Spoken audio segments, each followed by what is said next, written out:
Hello. Oh, hold on. Hold on just a second. As I move myself. No, You're stupid! Rude. How dare you? King Kong, how could you?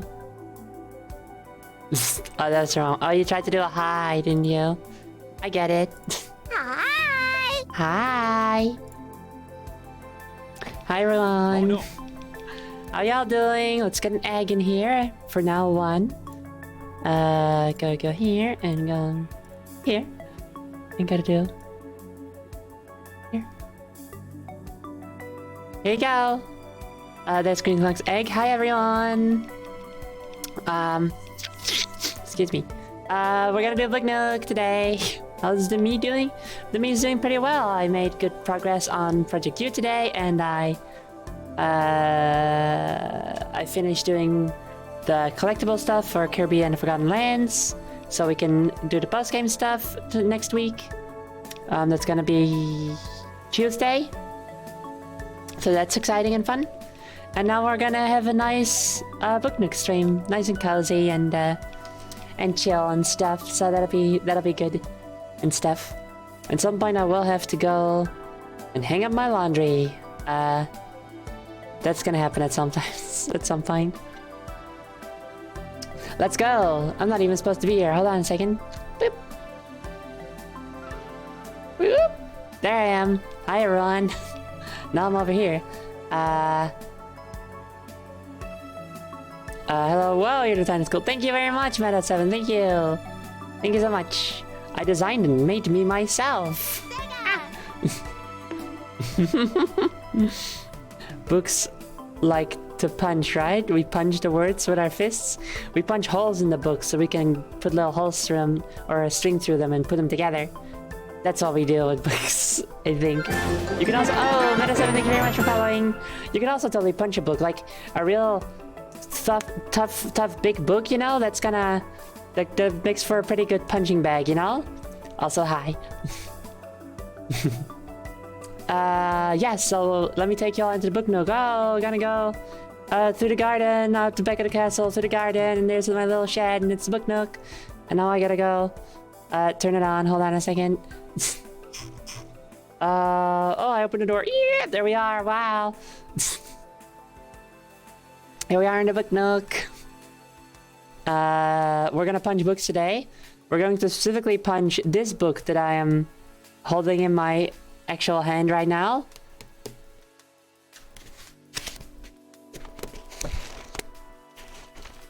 You can hear it. It is called Minecraft the Island, the Sunday Times bestseller by Max Books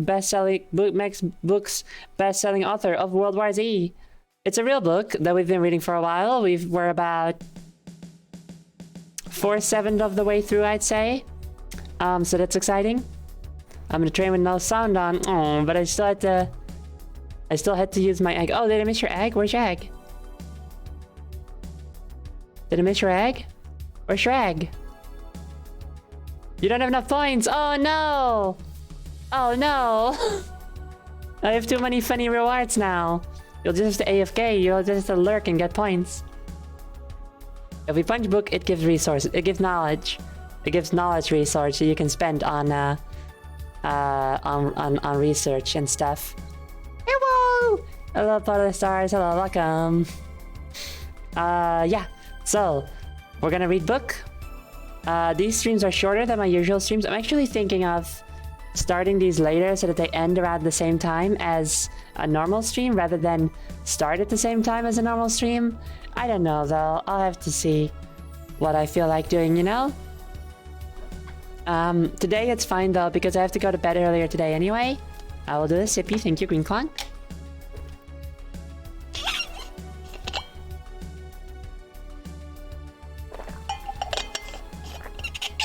Because tomorrow is Easter, and that means that I'm gonna have like a nice Easter day with the family, like the extended family, aunts and uncles and stuff. Is that extended? Well, you know, aunts and uncles and stuff. So that'll be nice. So I will have to... We cannot go on for too long today because I do have to go to bed on time for that. But for now, it'll also be exciting because it'll be like the first time that I see most of my family since the pandemic started. So that'll be nice. Like, I haven't seen them around Christmas because that got cancelled and stuff both years. So this will be the first time that we all get together again. I think extended it to whoever you don't see it. Well, I haven't seen them for 2 years, so that counts as extended, I suppose. But for now, I will spend time with y'all and read to you a book. And I will send to my voice, so that I can read it to you in the best way possible. So when we last left off, our protagonist, I was gonna say hero, but they're kind of doing a one-slur thing right now. Last time we left off, our protagonist was doing a one-slur thing. Egg from Persidani. Oh, you got enough points. Nice, good job. There we go. So they figured out how to make weapons and armor, and went into the caves and found monsters, and I got really good at finding them. But then started to exploit nature and be like, I'm gonna fucking I'm gonna mass produce chickens and kill them for their feathers so I can make arrows. And we were like, uh-oh. Also, hi Rolly Solly, hello, welcome. And here is your egg. Something in my throat. How bad can it possibly be? We're about to find out, Meta 7, when I continue reading.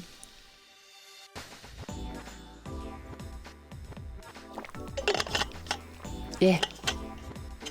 Something odd with my throat today. I don't know what's going on there. Anyway, so we're at chapter 14. Always be aware of your surroundings. And for those who are new at these streams, if it looks like I just have my eyes closed and I'm not actually reading anything, it's because I'm reading in my mind, because I'm an AI. I'm just reading files, you know? Okay. Chapter 14, always be aware of your surroundings. Yeah, I was happy for the shield. Oh, the last thing that they figured out was how to make a shield. I remember that. Yeah, I was happy for the shield, but dude, did it take some practice. First off, it's big and bulky and it blocked my vision. I couldn't just carry it all the time if I didn't want to trip over something. Second, once I raised it for cover, I couldn't go any faster than a crawl, so that meant escaping was out. And third, raising it for cover meant I couldn't use my sword at the same time. I had to switch between attack and defense, which was a whole new, much more demanding style of fighting. No more blind bashing. Now I had to think about each blow and calculate the timing of attacks. I guess that's what real armored warriors must have done back in my world. Yeah, so if you didn't know either, this is an isekai, but not the boring kind that they tend to do with Minecraft, but one that... Like, this dude just has to learn how to play Minecraft. It's just like... It's like an accurate world of Minecraft, which is very fun. Hold on a second. There we go. Straighten up. Okay. Like me, they probably complained at first, but like me, they also probably stopped complaining after their first battle. That battle came after my first day of training underground. Venturing back underground. Oh no, wait. That battle came after my first day of training above ground. Venturing back underground. I came out into the cave and right into the targeting gaze of a skeleton. It raised its bow. I raised my shield. Bonk. My hand vibrated with the impact of the deflected arrow. Just a fluke? I wondered, looking up to see the bonehead reloading. Poor aim and a lucky bonk. Another shaft glanced harmlessly off. No fluke, I said, as a third arrow flew to my feet. No lucky angle or lousy aim on your part. Grinning from ear to flat, barely visible ear. How do you know?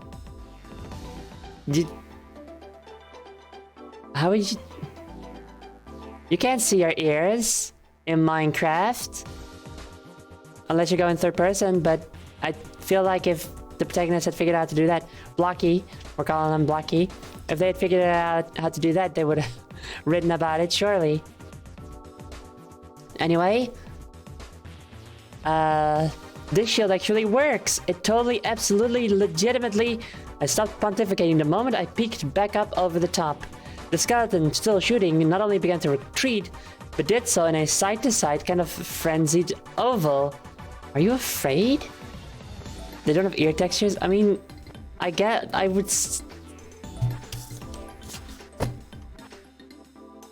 Minecraft Steve. Does Steve have ears? No, in real life you also can't see your ears, Polar Stars, but like... You know, we know that we have ears. You know? We have mirrors, first of all, so we can't see our reflections and our ears. Which is not something that Blocky here does, you know? Ears are round, well, okay, but heads are round. Heads are round in Minecraft. Oh, I forgot to put on Minecraft stuff.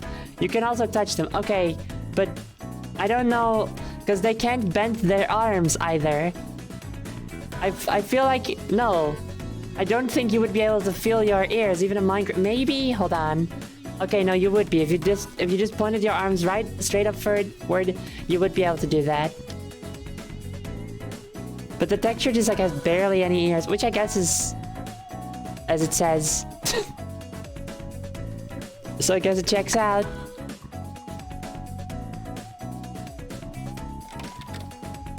In Minecraft, I don't think anything with ears is possible. No, cats have ears. You know? I gotta put on... I know this music is great. It's from No Straight Roads, which is a game that I love, in case you're curious, but it's not Minecraft music, so I will be turning it off and turning this on instead.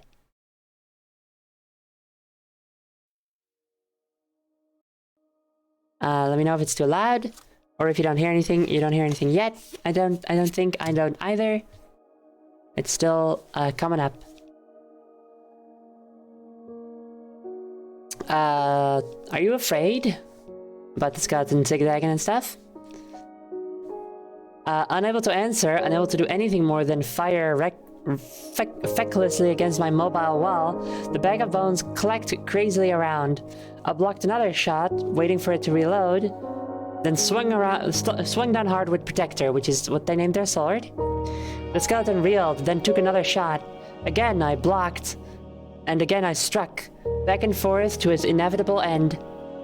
A hearty thank you, I told the new backbone, from my carrots and wheat. Alright, because Blocky's using all bones to make fertilizer for the farm.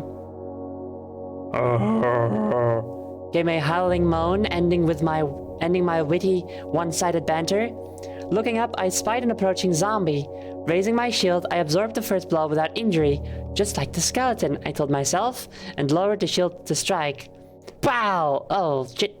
The punch took me right in the jaw.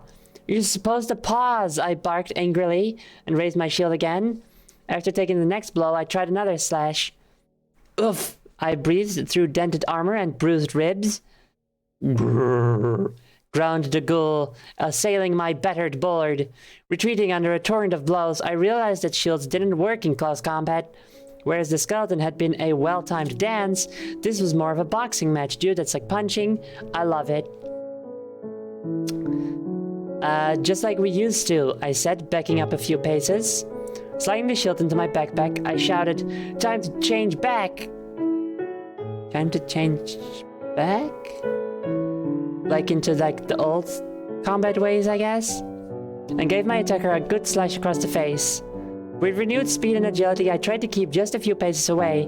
You're tougher, I admitted, which means I gotta be smarter. Step in, strike, knock it back, then retreat and wait for it to advance. Adaptation, I crowed, giving the ghoul another slash.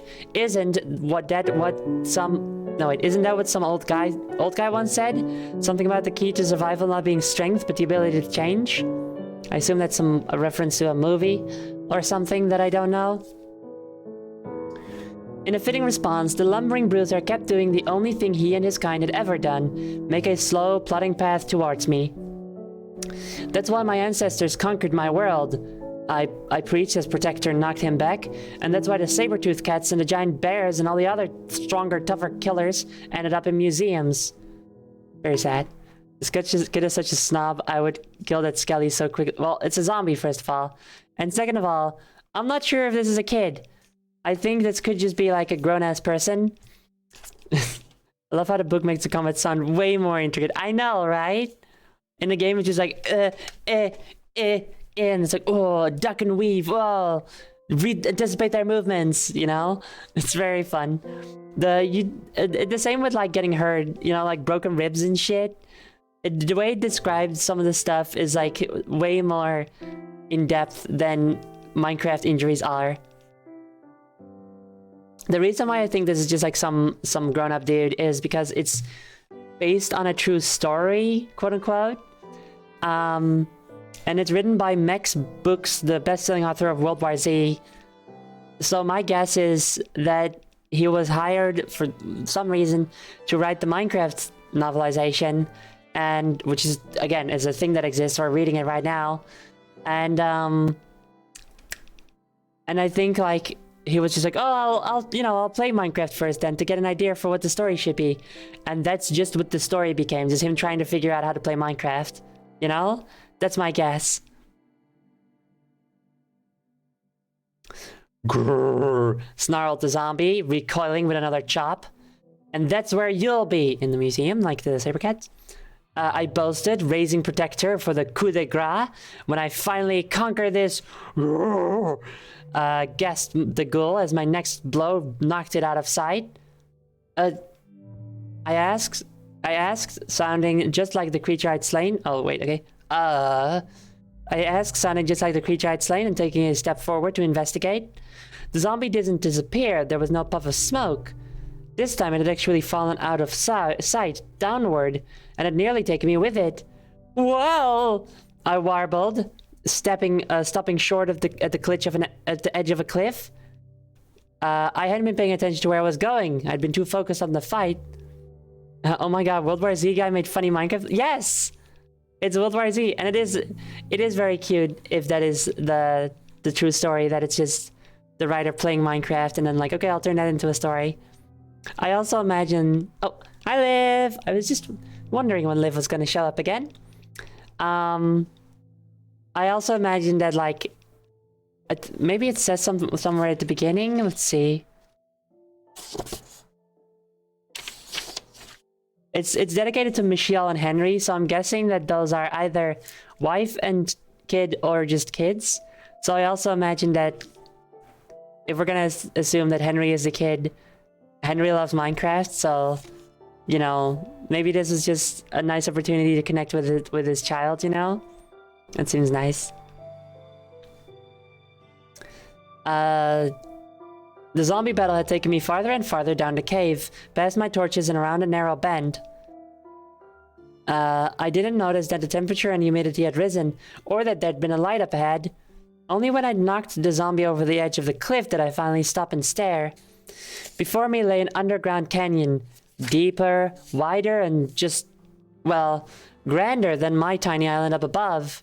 For a moment, all I could do was stare at awe at this subterranean world. Now I saw the source of the glowing heat.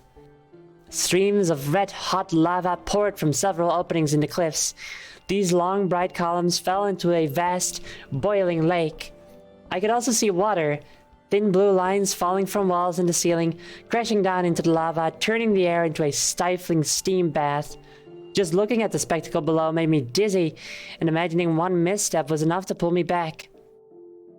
I'm head out. Have a fun time reading this everything. Okay, thank you very much for coming, Meta7. Bye-bye. Have a nice day. Bye-bye. Yeah, both things do have zombies, so maybe that was it, you know? Maybe the writer was like, I don't know, they're asking me to write, like, this Minecraft book, I don't know, and then someone's like, oh, Dad! The son's like, I know exactly how to get Dad to write this. It's like, oh, you gotta, there's more zombies, and it's like, oh, I love those! And then he was like, I'll play it. And then they could play it together. Venturing a few careful peeks, I thought I could see some dry land at the edge of the lava and water. How could I not investigate? Nothing wrong with curiosity, right? Never killed no cats or nothing. Of course not, I reasoned, as long as it's careful curiosity. I started to dig a descending tunnel just behind the cliff wall. Every few steps, I opened a window to get my bearings. Dude, I've done that, just like that. That's cute. I broke out onto uneven but safe ground and stared up in amazement. The canyon made the first cave I discovered, which had once looked so monstrous, seem like a rabbit hole. The heat down... Oh, dude, that's a fun reference to the Alice Wonderland books, which I read before this one. Wow. Thank you, Max Books, for this reference. The heat down here was merciless, tropical. I could actually feel my lungs baking with each breath. I could also feel the sweat collecting under my armor, running down my back into my boots. And yet, as I took a few sloshing steps across this stifling sauna, I didn't feel the least bit of thirst. Well, at least this world won't let me get dehydrated, I thought, blinking away stinging drops. And I don't seem to smell when I sweat, which is pretty cool.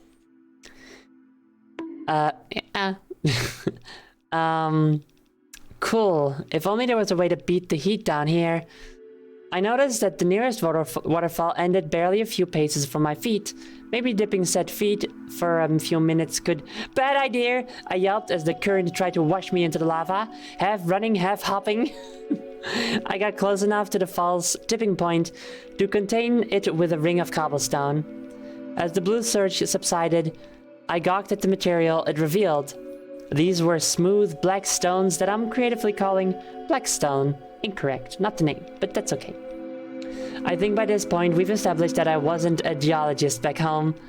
Whatever their real name was, these rocks were beautiful to look at, and just for the sake of a souvenir, I tried to mine up a block.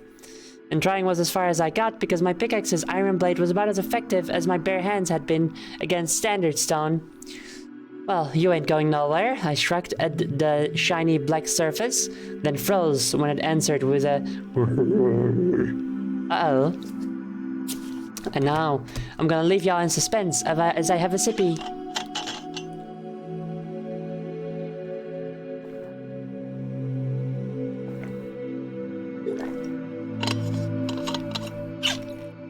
Whew.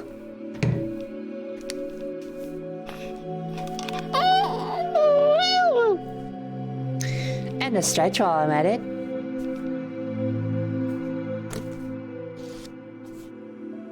Blackstone exists, just not until way later than this game takes place. Wait, there's Blackstone now in Minecraft? That's a thing? What's that? I snapped to attention, sword and shield ready. Of course the Blackstone hadn't groaned back at me. Something else, something stinky and very familiar, was somewhere down here with me. I spun in a full circle. All was clear. Nothing but the light of the lava lake. Echoed another groan. Was Mr. Deadhead behind a rock wall? Or... I crept over the edge of the lava lake, trying to see if I could find him on the other side. Big mistake. Peering across the roiling soup, I heard an omnidirectional oomph, which I don't know what that is. Blackstone is also the name of an important stone in the Control/Remedy universe, which I also don't know. It's in the newest update. The newest one or the nether one? Blackstone. I don't know this material at all. This is news to me. I don't play Minecraft very thoroughly, you know? I don't go into the nether very far or go digging really deep. I just like build a nice house and then I quit.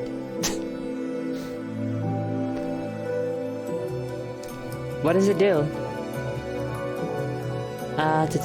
Rotting... Where was I? Oh, okay. I thought I was being careful.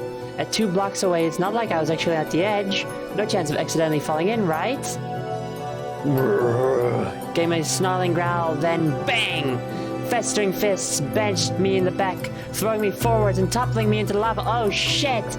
Oh my god, is this actually the time where we're gonna... Okay, so the protagonist, Blocky, has never died before. Somehow they've managed to go this far without, like, incompetence killing them.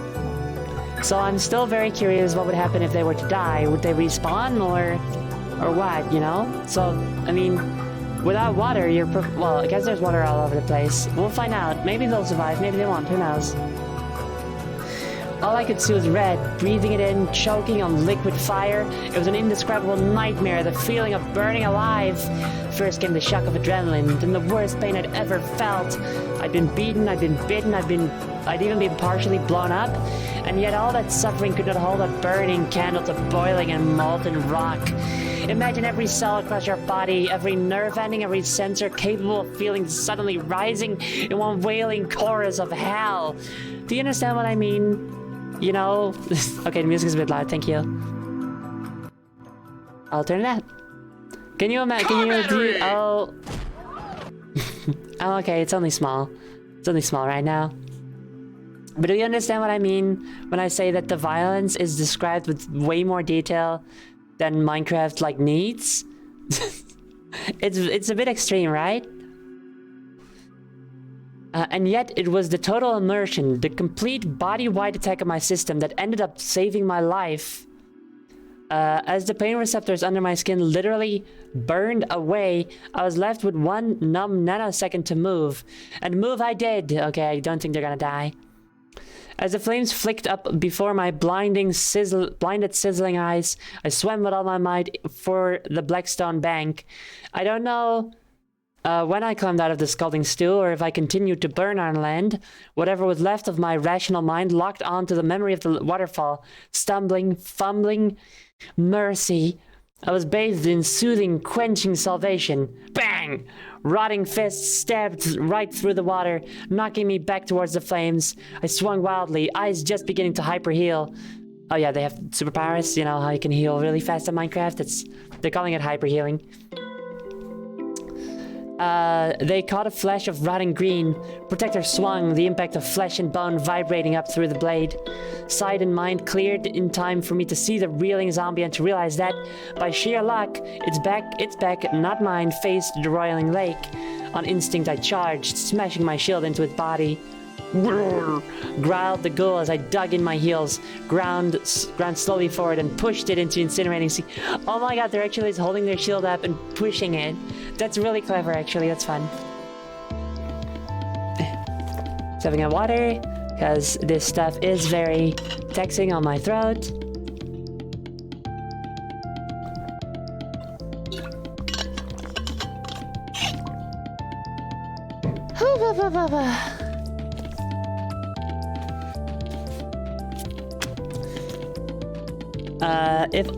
If only I could have celebrated or just watched it burn or done anything in the world other than anything in the world except teeter backwards as regenerating pain receptors swamped my brain.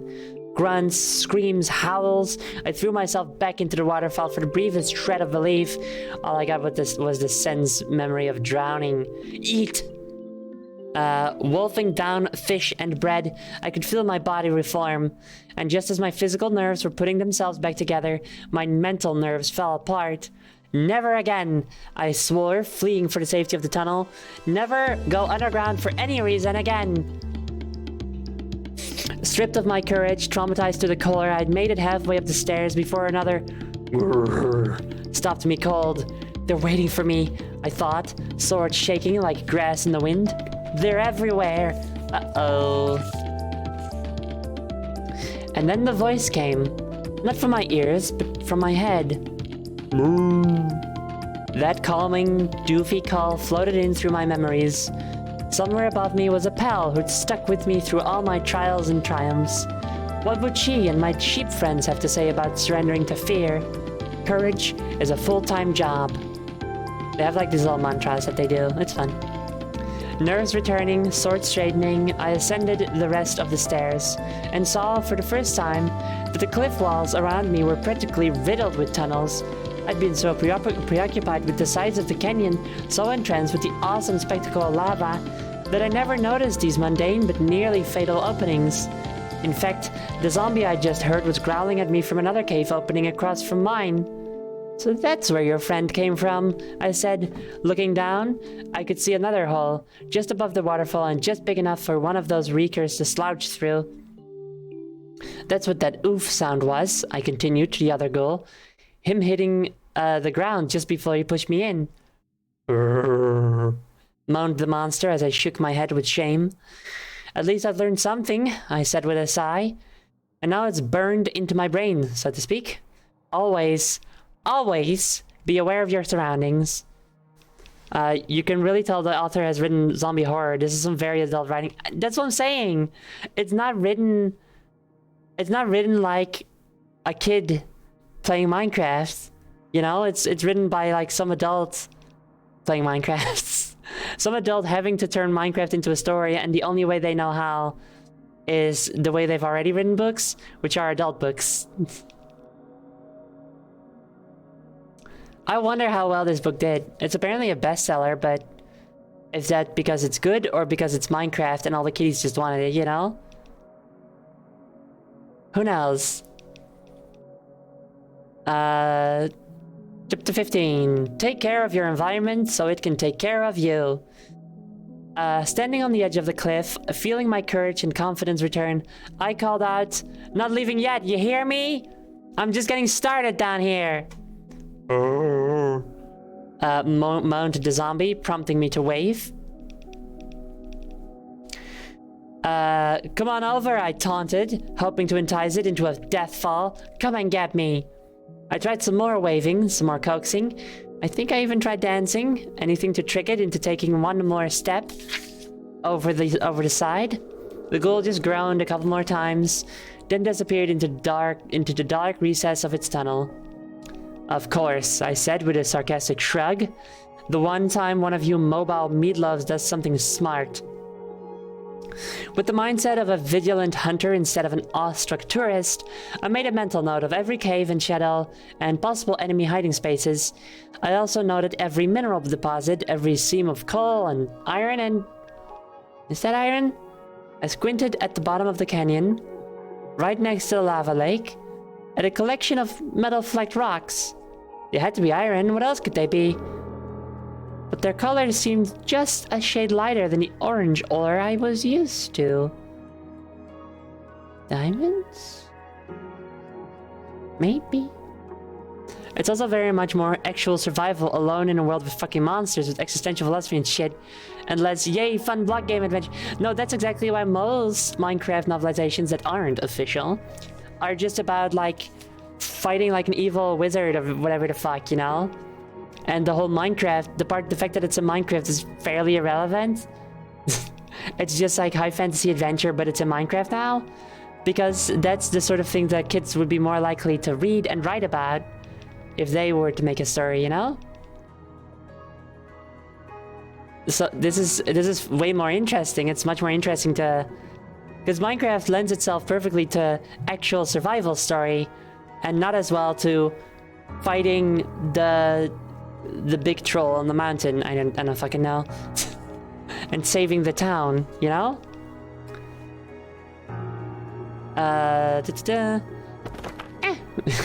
Makes me wonder if this book was actually meant for kids. I mean, I would think so. I mean, who else are you gonna market it to if not kids, you know? I feel like...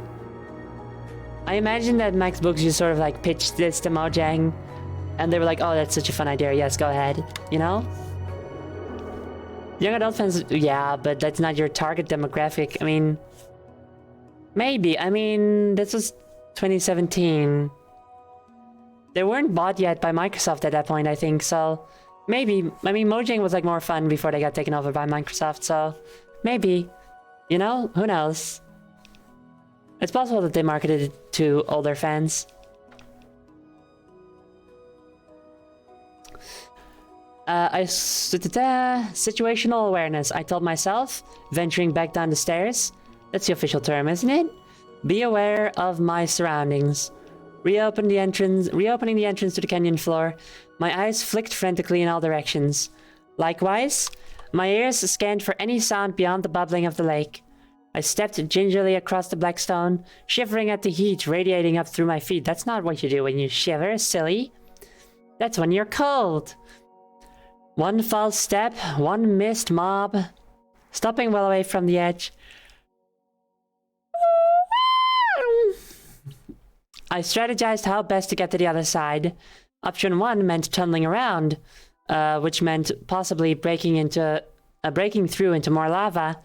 Option 2 meant placing cobblestone along the side to create a walkway, which meant possibly falling or once again being pushed in. Do I risk it? Is it worth it?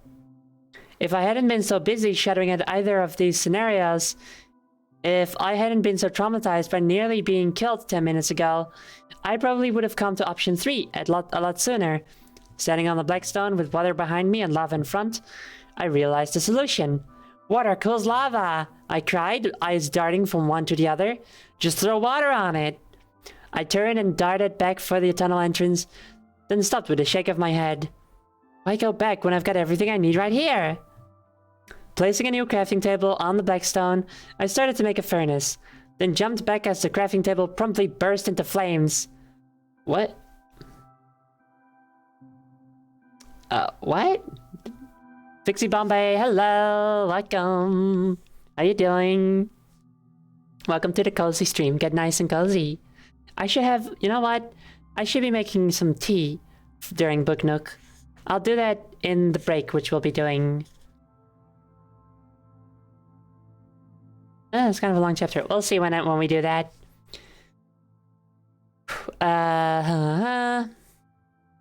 Placing a new crafting table on the black stone, I started to make a furnace, then jumped back as the crafting table promptly burst into flames. Okay, I said as the table puffed into smoke. Blackstone transmits heat. Thanks for that tidbit, world. Is that a thing? Does cobblestone do that, or obsidian do that? Obsidian doesn't have heat, does it? And if you put lava next to it, does it transmit heat? Wooden stuff will set on fire if lava is too close, even with a block. See, I know about that, but I mean, it's not. I guess it's just like what the writer thinks happened when they were playing it. Assuming that is still the truth. That this is just their recount of when they played Minecraft.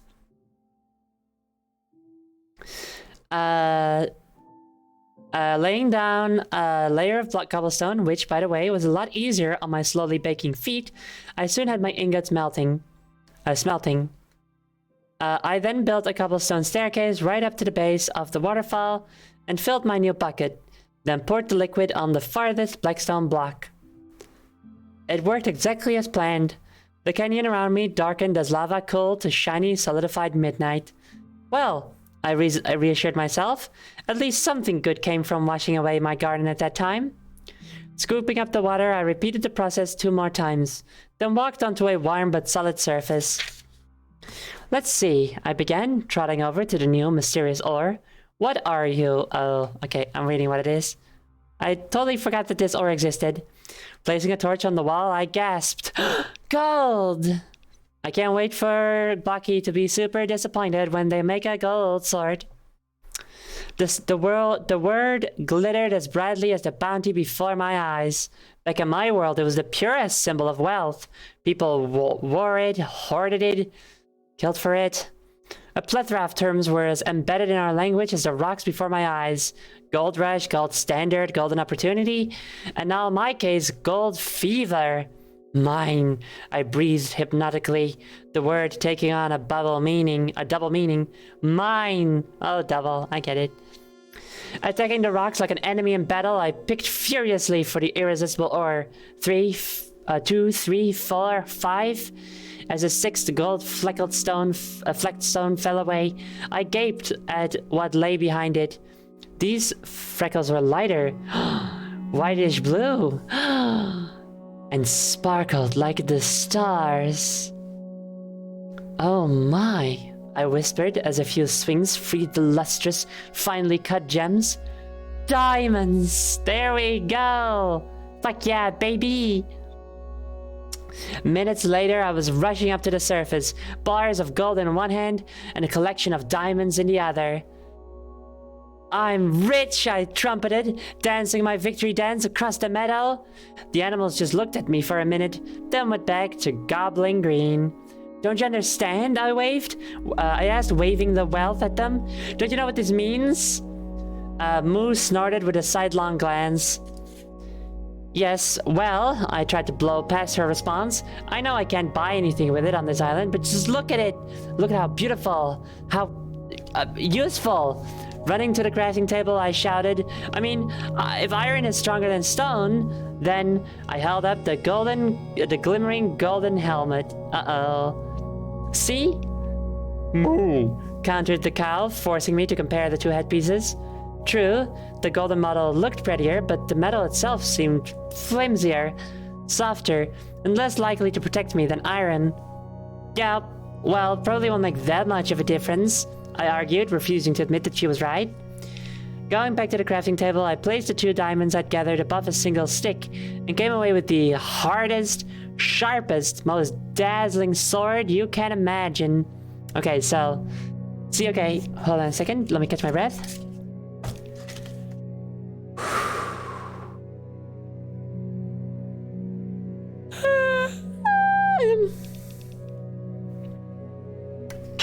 I just did a lot of reading without much of a pause.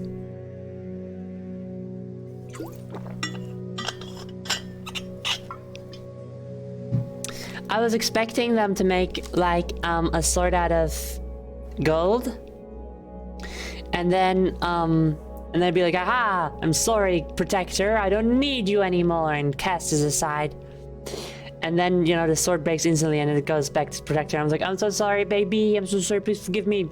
You know? I was expecting that to happen. But no, we just instantly get a diamond sword. We're still gonna get, you know, a tearful goodbye to protector, I suspect.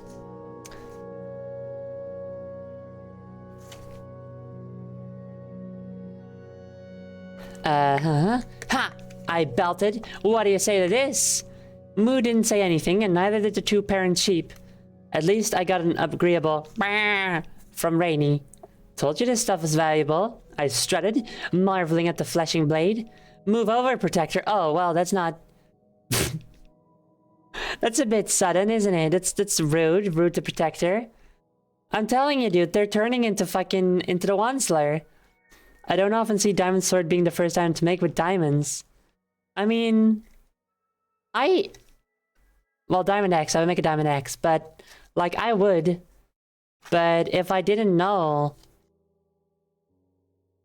I don't know what I'd try to make with diamonds.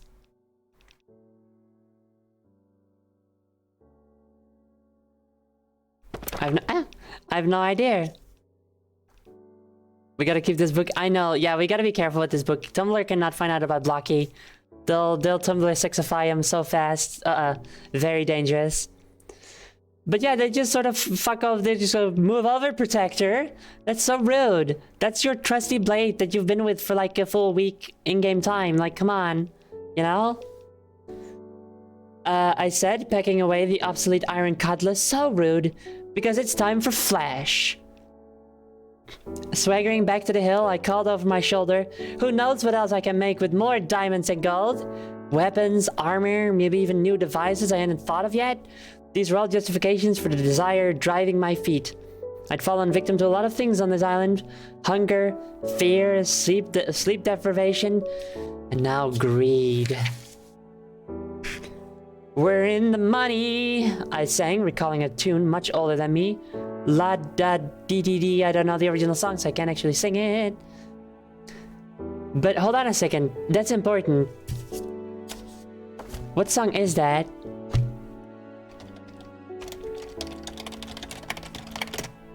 We're in the money song. Okay, it's from 1933. Okay, that doesn't tell us much. That's so fucking old. That doesn't really tell us much about how old Blocky is at all. Could be a kid, could be a grown-up, who's to say? Probably not like an ancient person. You know? This came out in 2017. So I'm not gonna do math, but that's like 80 years old. Or older. Or less old. It's one of those three, I think. Stepping down into the cave, I might have continued to saunter carelessly into the gloom, but thought I saw a figure up ahead. Not a zombie or a skeleton. It was dressed head to toe in black with a tall hat, and to my great excitement, had healthy, normal skin. Hey! Oh, it was a person. Oh my god, a villager. But it's a witch, probably, you know? It's a mystery and might be the twist of the final chapter. I feel like we are gonna find out near the end, like, who they were. Maybe. Who knows? They're probably like at the end though, like, and that's how I made it back home after I killed the Ender Dragon. And now I get to play Minecraft with my son. You know? But I left this book here. I threw the book back through the portal so that you can find it or something. I don't know. Who knows? Hey, I shouted, sheathing my sword and running forward. I'm not alone anymore, I've got company. Okay, a little rude to your animal friends, but okay. Getting close enough to touch, I babbled, where'd you come from? How'd you get here? What's your... Glass shattered across my armor, the shards of a bottle thrown by my new friend, quote unquote. Suddenly my body slowed, my limbs feeling like lead. What have you... I slurred, oh my god, slur, as a second bottle broke across my face. Nausea, pain, poison, blood burning, lungs squeezing. I fumbled clumsily for my weapons again. With the writing, it's so much. Cackled my foe, actually taking pleasure in my suffering. This wasn't a dumb beast acting on pure instinct. This being could think, could feel, could choose to do me harm. This is what my world judged as evil. Blocky cancels. Or cancelled, I think you mean. For slurring. Witch. I stumbled as another bottle appeared in its hand. My diamond blade flashed. The witch tottered back. Fighting through waves of dizziness, I cut the laughter into smoke. Food. But my pack was empty. In my mad rush for riches, I'd totally forgotten to restock. Something was hovering at the witch's final resting place. Sugar? Snatching up the little white pile, I staggered up to the surface. Snap! Second battle. The one within my body. Snap! Poison versus hyper healing. What's this snap? I don't know what this is. Yeah, it's a witch. They are annoying to fight. True. Correct. Yes. I just rush him. I don't know what the snaps are here. I don't know. Would I make it? Could I reach the surface in time? Crashing through invisible walls of agony, I stumbled back up into my bunker and over to the storage chest. Fish. The last 2 salmon went down as the poison ebbed. Ugh. I groaned, slumping forward, cooling my face on the smooth rock wall. It took several moments for me to feel well enough to move again, and when my body did, my mind still had a long way to go. Are witches the only people in this world? You'll never guess, I said, shuffling out into the clean, crisp air of the meadow. What was down there? How much longer is the chapter? Okay. Moo, replied my friend, sympathetically. Thanks for not judging me on this one, I said, twitching with the recent memory of pain. Reaching into my pack for the bucket, I added, and thanks for all the milk as well. Topping off the pail, I crafted and filled 2 more. I hope this works as well on poison as it did on zombie flesh. Moo, said my generous pal, no doubt seeing the troubled look on my face. No, you're right, I agreed. This wasn't just another battle with a new kind of mob, this was different. I paused to sift my feelings into words. This was so disheartening because, well, after all this time I finally found someone like me. Not like you, you don't have a big Squidward nose and go, ah. Moo, corrected the caring animal with a distinction that made all the difference. Right again, I said with a nod. It wasn't like me, it just looked like me, and just because someone looks like you doesn't automatically make them a friend.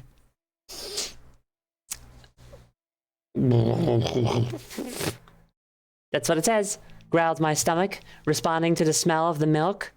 Gotta finish healing, I said, and went inside for my fishing pole. Stepping out the back door, I noticed that 3 squares of wheat were ripe. 1 loaf should be enough to restore me, I thought. I was about to combine the 3 bushels when I noticed something I'd never had before. Remember way back when I'd tried to combine all my edible ingredients, like wheat and sugar and milk, into something, but for some reason it never seemed to work? And remember when I realized that the key to combining wheat was just more wheat? Well, now I not only had more wheat, but 2 lumps of sugar, 3 buckets of milk, and a baker's dozen eggs. Maybe now? I said aloud, arranging them all on the crafting table. 4 seconds later, piece of cake.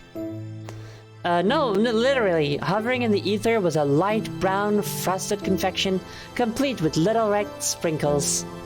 I knew there had to be an answer, I told Moo, setting the large round yummy cylinder on the ground. Not a cylinder, but okay. Yes, the ground. For some reason you can eat a whole loaf of bread, but cake's gotta be eaten in slices. Go figure. That's fun. Fun to point that out. I took 1 bite and let out a long, low zombie-like Now, if you like desserts, and if you don't, there's something seriously wrong with you, then imagine going without them for nearly a month.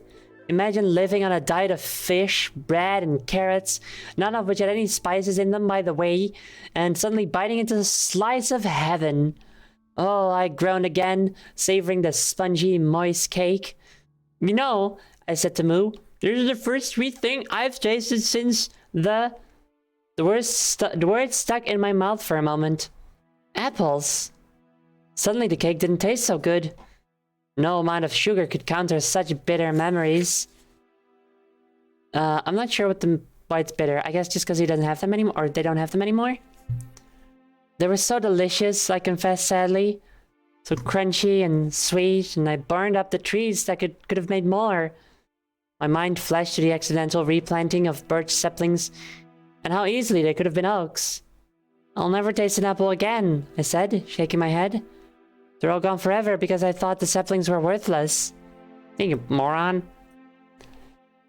I took off my gold head and looked at it. Worth, I repeated to Moo. I think the word means how much you want something and how hard it is to get. Sure, I understand that meaning now, because I know that 1 apple is worth more than all the gold and diamonds of this world. That's very sobering. That's good, you know? That's actually kind of nice. Moo, she sighed sympathetically. Thanks, buddy, I answered. But feeling bad about a mistake isn't enough. I've got to make sure I don't make the same mistakes again. Turning to the rest of the animals, in fact, I announced, from now on I'm dividing the island in half. From Disappointment Hill to the Easter Beach is mine. I can change it, develop it, do whatever I like with it. But from the meadow to the Eastern Claw, the island belongs to itself. I'll put everything back the way I found it, fill every hole, replant every tree, and leave nothing but footprints when I'm done. Aww. That's very nice. That's wholesome. I think that's very good. Max Books, maybe you're pretty cool and okay, you know? You care about the environment, even if it's just because you want to get apples. To the cheers of moose and bang, I replied, we've got to take care of the environment so it can take care of us. Which is very true. And that seems a good moment to take a break. And during the break, I will make tea.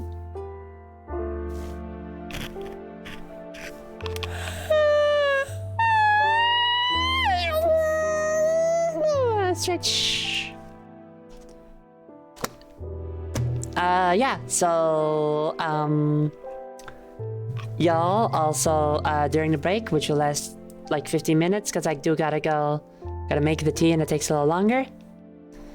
You know, the fruits being in needs to do something is nice. Yeah, no, because fruit is a nice thing, you know? It's not like something more heinous, like I want to plant trees just so I can cut them down, even though that's something you do. frequently in Minecraft, but you know, never mind that. Get yourself some nice treats and a drink or something, do some stretches, etc. Maybe a nice blanket, a plushie, anything to get nice and cozy. See y'all soon. See y'all soon. Bye bye.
Hey, laundry's gonna take, or I mean, break's gonna take us a little longer because I have to hang up my laundry now, so, just so you know.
Oops.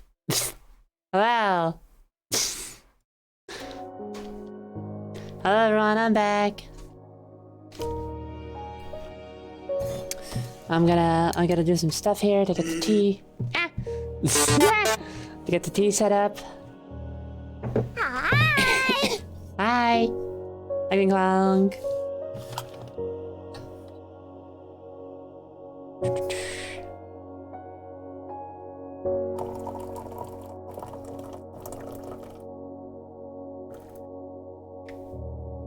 There we go.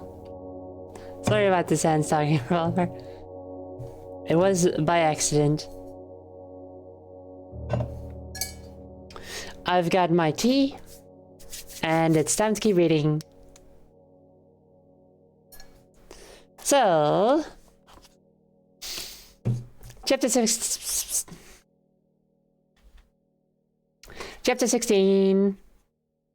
Everything has a price. I didn't intend to build a whole house. Hi, Takanova. I figured that might be you. Did you put honey in it? No, I didn't. I should go put honey in it. Just a moment. I'll be right back. I'm gonna put honey in it.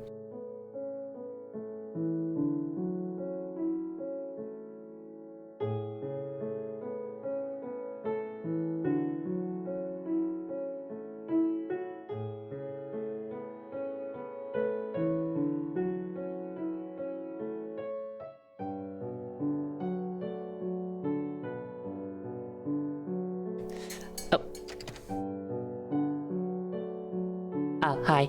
And when I say put honey in it, I mean get honey to put it in it. So I have honey now. Here we go.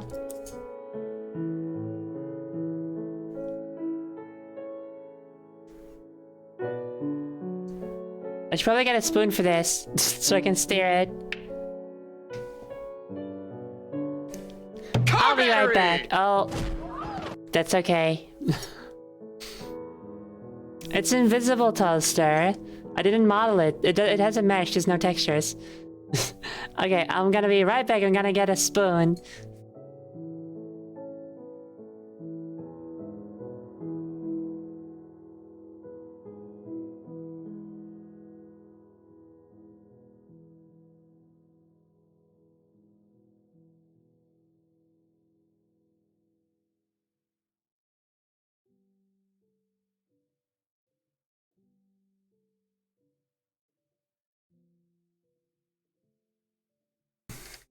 Okay, hi. Now I have a spoon. And hello, good girl. Welcome.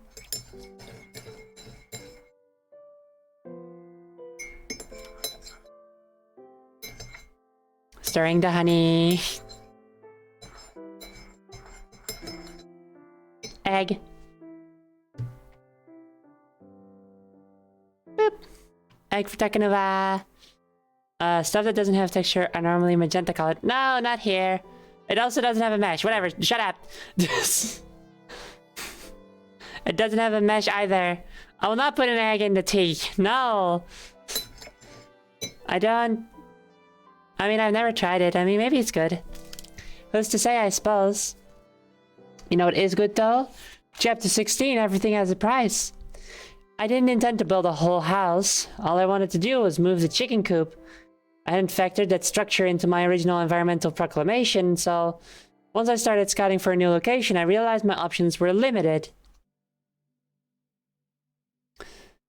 The eastern beach was too narrow and too crowded when you throw in the expanding garden, so the only other alternative was the hill. I hadn't been up there in ages, and since I was scared and starving and half nuts... nuts since I was scared and starving and half nuts. Put tea, egg. Okay, talking revolver, egg, hold on. Let me go do that real quick. You can't not build a house. I know! You have to build some sort of, like, proper lodging. You can just live in a cave. Which is effectively what Blocky's been doing up to this point. And now also, if you put tea in the egg, does it fertilize the egg and then you get, like... a tea bird? Or something? Can you get... whatever. Wait. No.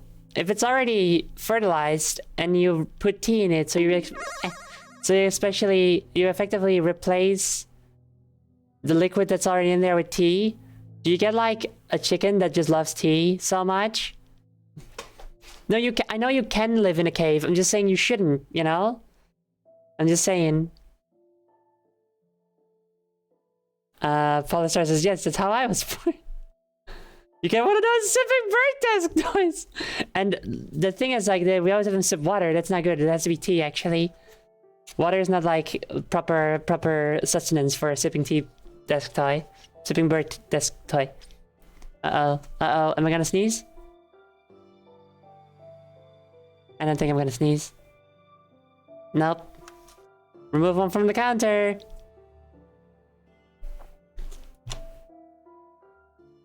Okay, but Toaster, you can make a house out of stone also.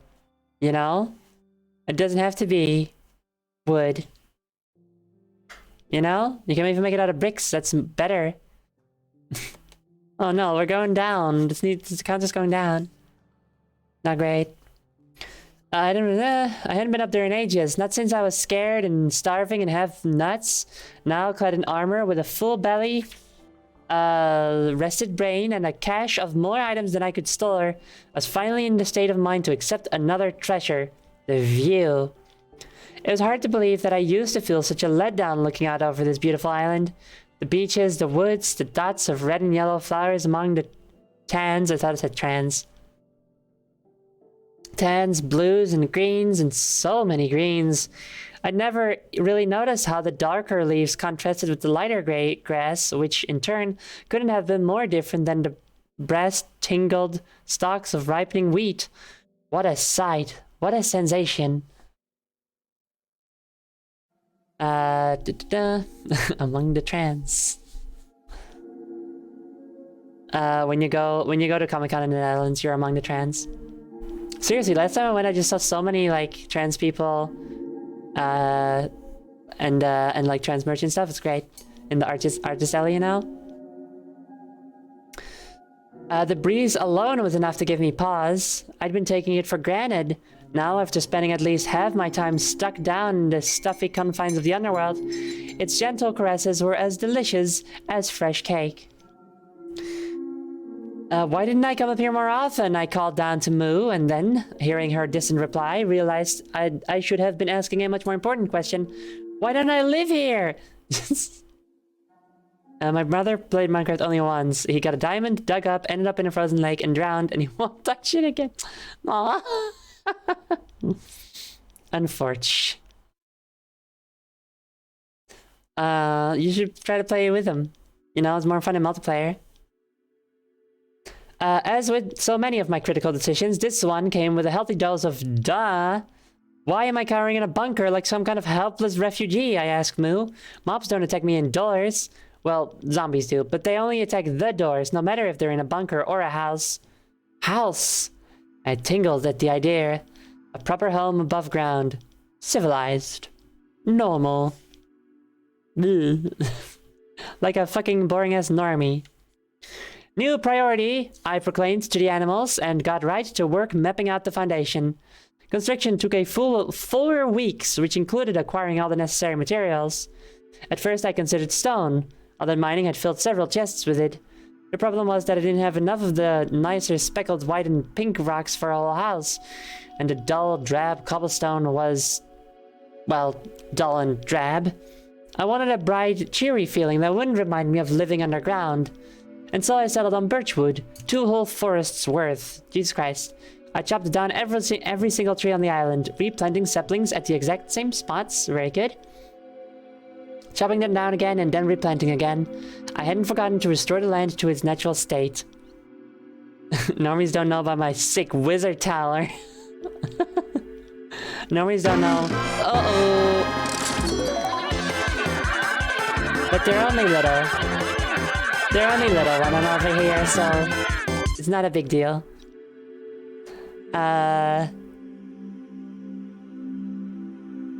But now I have lost my train of thought, so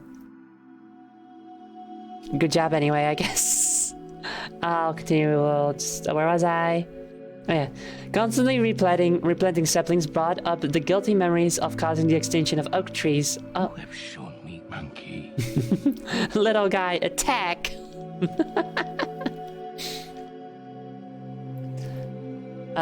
So easy, I reminded my friends halfway through my second replanting. If I'd been as careful with oaks as I am with birch trees, I could have just lived on apples. It was Rainy whose gave me an answer. Good point, kiddo, I said, planting another seedling. For those who don't remember, Rainy is the baby that, that came from the 2 sheep that were living here before, whose names are Cloud and something else. Not to be confused with Cloud from Final Fantasy, a much better Cloud. So Rainy is like a little child. If I'd preserved the oaks, I wouldn't have needed to make new tools and new discoveries. Heck, you probably wouldn't even be here. It was a profound truth that I'd come back to many times, that problems force progress. No, not Cloud and Strife, but that would have been funny. Maybe Cloud and Fluff or something. How's the tea? Is it cooled off enough yet?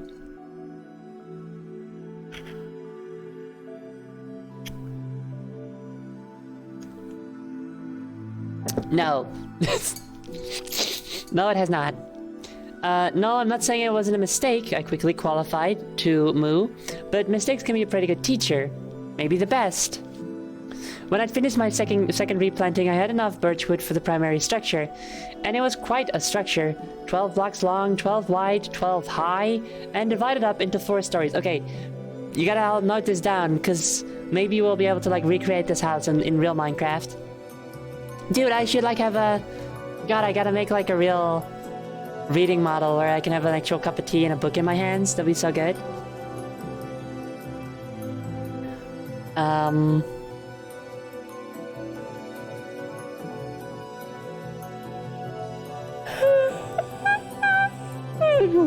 Excuse me.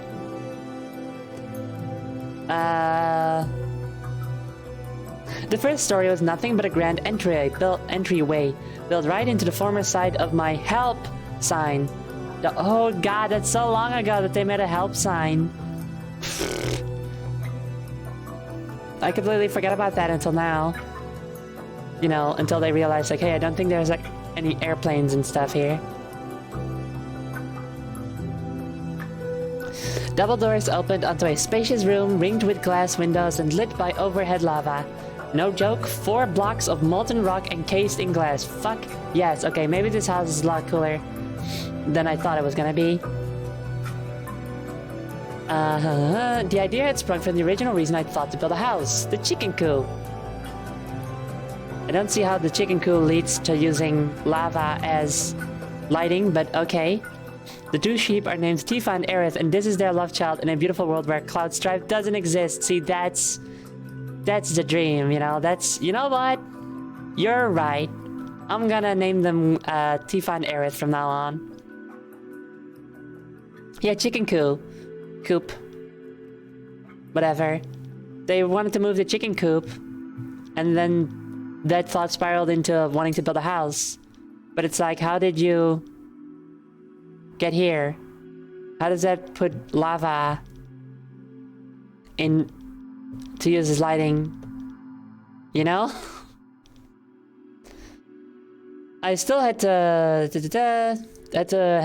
figure out where to move my flock, and with the hilltop gone, I was plumb out of ideas. What am I supposed to do? I asked Moo, wishing I could scratch my head. Make more island? You can. Moo, she answered, which could only be taken for, why not? I'll say this for my modeled maid. She could bounce back ideas like sunlight off the moon. Why not? I repeated, rushing back to my chests full of stone. The goal was solid, but the method took some refining. Initially, I tried placing 1 block at a time, diving down to the southern slope of the hill. Not only did it take forever, but each plunge brought back up my first memories of nearly drowning. You excited for the Minecraft the what? When is that gonna happen? I mean, I'm not surprised that there is one, I don't remember hearing about it before. Is there seriously gonna be a Minecraft movie? Do we know anything about it?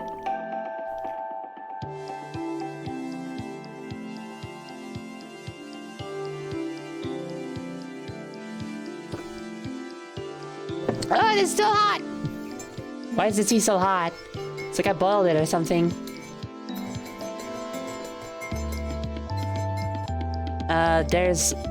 There's gotta be a better way, I thought, after my 19th or 20th dive. As is usually the case in this world, there was. I'm hoping it has a scene where whoever the villain is has Captain Sparkles in a cage and forces him to sing his Minecraft parody songs. I hope that it's exactly like... you know what?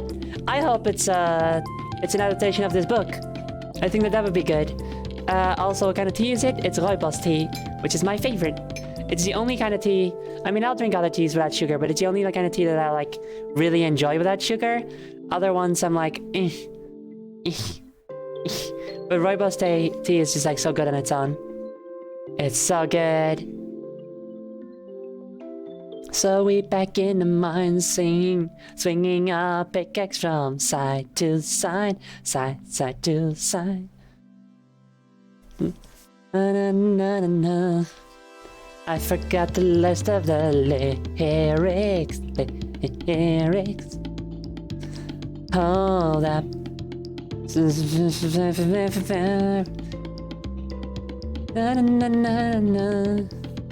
Anyway. If only I lamented to the animals, I could just make a whole new beach in one quick step, you know, like I did by pouring lava over water. Then corrected myself. I mean, water over lava. Interrupted blackstone-colored, Aerith. That's Aerith now. Forcing me to consider what I just said. Whoa. I breathed. You think? More bars and a moo sealed it. Mistakes are the best teachers, I said, taking my empty buckets below, even if the mistake is a slip of the tongue. Of all the difficult, dangerous tasks I accomplished on this island, making more island turned out to be a cinch. Don't ask me why the lava's safe and cool in an iron bucket, or why it's molten hot again the moment you pour it back out, or why when you pour it on water it creates cobblestone, not blackstone. But all those things happened just as I've described. Those are like some of my favorite moments in this book where the writer is just like, this makes no fucking sense, but okay. Before I knew, I had a cobblestone platform jutting out from the southern shore of the hill.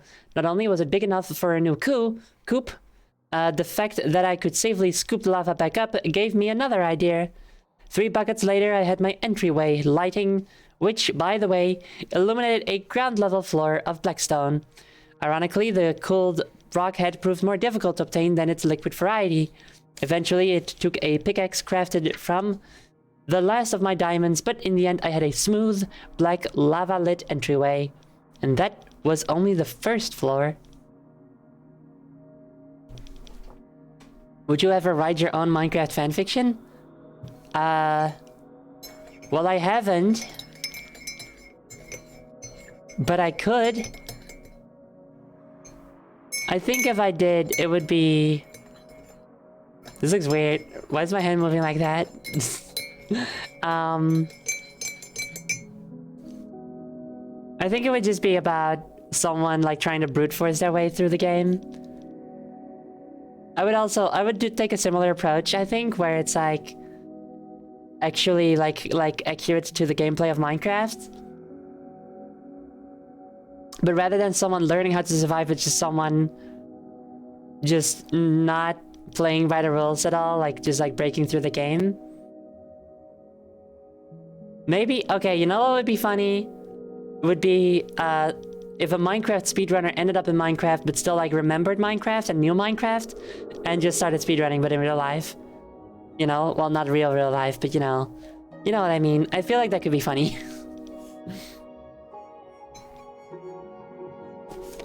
Hold on, let me test the tea.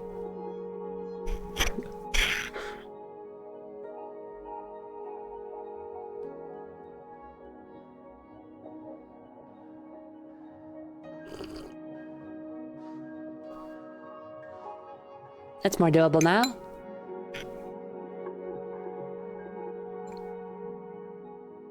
Still pretty hot. Tea test complete. a thousand pages about the player's fishing percent run. If it takes you 1,000 pages to do fishing percent, you need to restart your run. That's pathetic.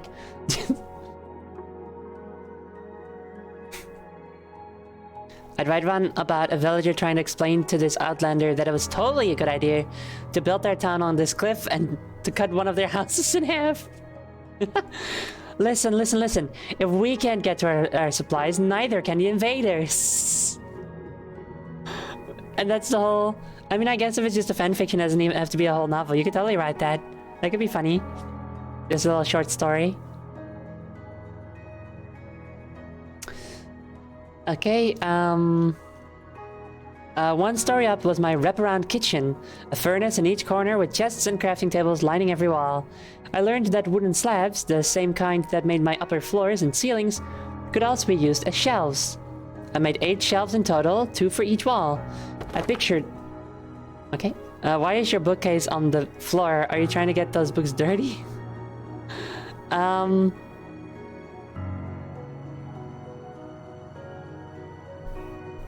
You know what? I had never thought about it like that. But that's also how my real life bookcase is. Much to think about. Also, I do want to get birdie. Those are the bad books at the bottom. That's my old high school books, you know, that I needed for class. Those are down there.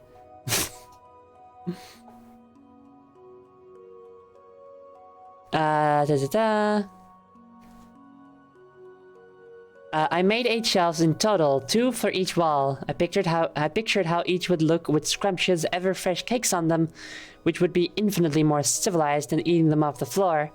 The 3rd floor was my grand bedroom. A double bed looked out across the carpeted floor. That's right, carpet. Experimenting with wool taught me that 2 blocks side by side got me 3 thin, flat carpet squares that could be laid right over an existing floor. And in 5 colors. The standard wool colors of black, gray, and white, and red and yellow, from the 2 types of flowers. Remember when I tried to eat those flowers and holding them in my hand had gotten me the potential to make dye? And remember when I'd crafted my first bed, and the white wool had changed to a red blanket? Well, both those memories clicked together into a multicolored checkerboard carpet lining the edges of my bedroom. Not the middle, mind you. The middle was reserved for my hot tub. You heard me. This invention was my architectural masterpiece. Recalling how my crafting table had torched on the canyon's black stone floor got me thinking about a safe way to transfer heat. The final product was a complicated but spectacular achievement that serviced 3 of the 4 floors. It was the inner core of my entire structure, a transparent tower of glass, lava, glass, and water. It lit the first 2 floors and gave me an unheard of luxury for the 3rd. I couldn't believe the sensation of dipping my body into that steaming pool. What decadence! It relaxed every muscle in my body. It worked out nerves I didn't even know I had. I loved my hot tub so much I even built trapdoors in the ceiling above it, so after a hard day's work I could strip off my armor and drop right in. Did I mention the top floor was my workshop? I built it larger than the other floors, 14 by 14, and encased it in floor-to-ceiling fences. This allowed the heat from my furnaces to be carried away by the ocean breeze. This 100% sounds like, you know, what a person builds in Minecraft when they aren't, like, super well versed in like making stuff in Minecraft and they haven't like planned it out to make like a really pretty house. This is totally the kind of house that would be like, oh, this would be cool. Oh, I'll make this one. Oh, that'll be cool. You know? Right? That's what it feels like to me anyway.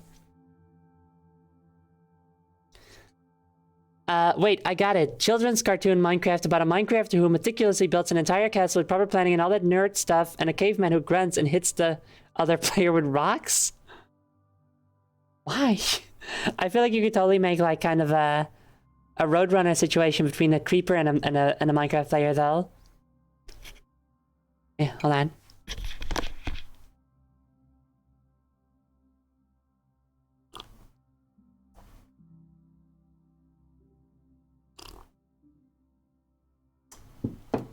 Do I sound more distant right now? Because I've got, I've turned the microphone, okay. The microphone's like, other hand, hello, thank you.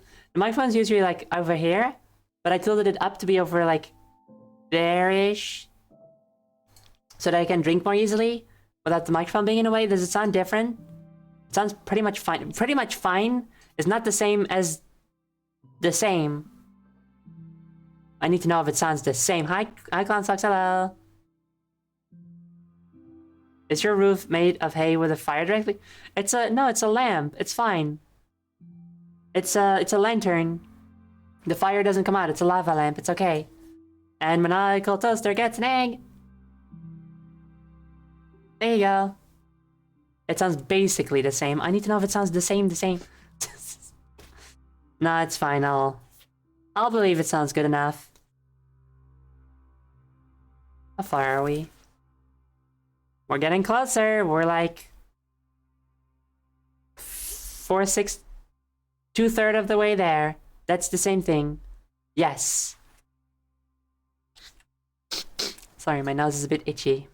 I need to de-dust my desk and stuff, I think.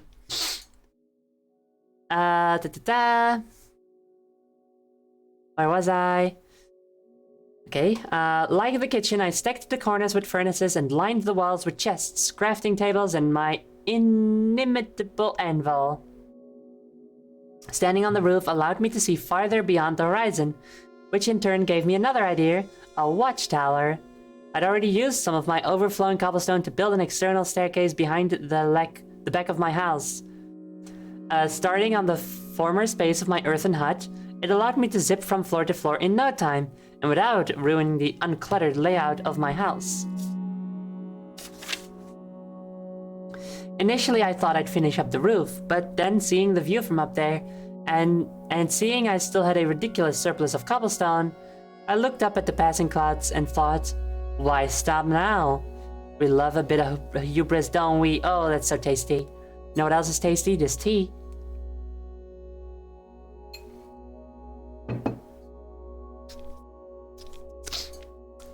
Sorry, nose itch. Up and up I went, laying a new floor every 10 blocks or so to break any accidental falls, and placing torches in open windows. Those windows will let in progressively colder wind. By the next morning, I could feel my teeth starting to chatter. Last floor, I said as the cobblestone in my pack ran out. Laying the last stone. I'm just focusing my voice. Laying the last stone, I looked up at the square opening above and saw white. I had walked right up into a cloud. I'm not being poetic here, I mean the tower was so tall that I was actually standing inside the white, wet mist of a moving cloud. As it slowly drifted past me, I looked down and gasped. My island was so small, just a little patch of green and brown among the endless blue. And that was the only land in sight. I was so high up that even the square edges of the horizon were visible, and yet there was nothing else but ocean. I'm truly alone in this world, I thought, and the reaffirmation of that cold truth might have been the subconscious reason for my next and final addition to my mansion. Like the tower, it was situated behind the house. Dude, this is so ugly. This house looks so goddamn ugly right now. It's just like... It's just a pure wooden structure, square, going up a bit, then getting a bit wider and going up some more. And then just a thin tower going all the way up into the clouds, just like a spiraling... That sucks, dude. It's made of cobblestone. Ugh, no, bad house, ugly house. Getting a cloud inside your house is funny though. It's your first house getting... Okay, that's true, fair enough, okay. They're trying stuff out, they're experimenting, you're right, okay, fair enough. Oh, fun fact, just so you guys know, the bookmark that I use is a, it's a shiny, I don't know what to call it, foil? I think you call it a foil. Yu-Gi-Oh card of Zodiac Trident. And if you look her up, you'll be like, oh yeah, okay. So that's Zodiac, like Zodiac, but with 2 O's. And then Trident is in Trident, but with a D at the start. He calls it a dimension, but it's probably like a 10 by 10 cube. It's a 14 by 14 actually, or 12 by 12, and then the workshop is 14 by 14. Yeah, I like the Zodiac set too. When I was informed about them, I got all of them. I have all of them. I use them. All like bookmarks are over here. I also have Tiger Mortar and others. Tiger Mortar is also a foil.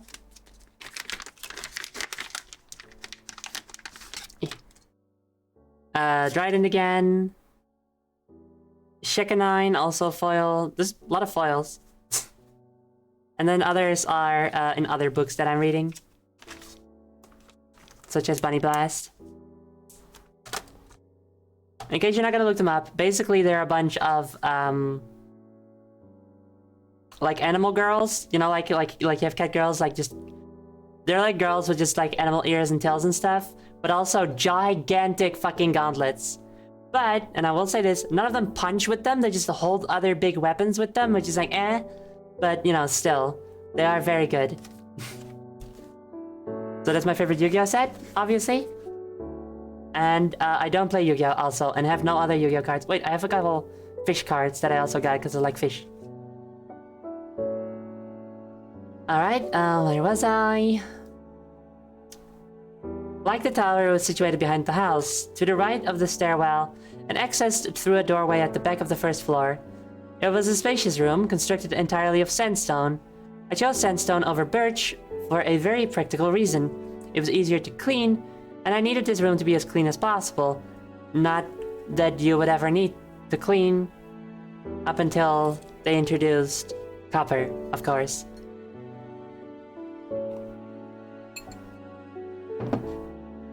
Dude, oh my god.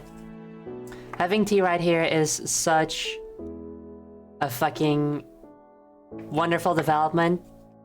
I gotta have tea every time I do Book Nook. Maybe just every time no. Water is good enough when streaming games and stuff. Cause like, it keeps my energy up, you know, like nice cold water and the big wah wah, you know? But this tea, oh, warm tea with honey, oh my god, oh my god, oh my god, oh my god, yes. You know? How do you spell the name of the team? Okay, it's R-O-O-I-B-O-S.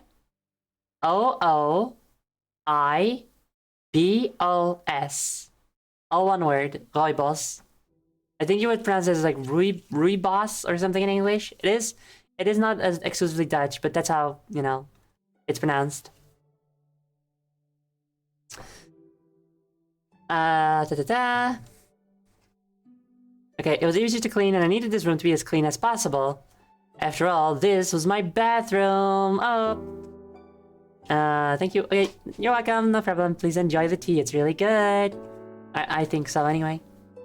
To the right of the door was a sink for washing my hands. In the rear center ceiling, I placed a trapdoor to air out all the bad smells. Directly underneath it, I placed another hatch in the floor. This was my toilet seat. It really wasn't a seat, just a cover for the toilet. And that invention, like the sink, consisted of a water cube directly under the hatch. Unlike for the sink, however, I dug out a diagonal tunnel running all the way to the sea. Okay. First of all, that's how toilets used to work in like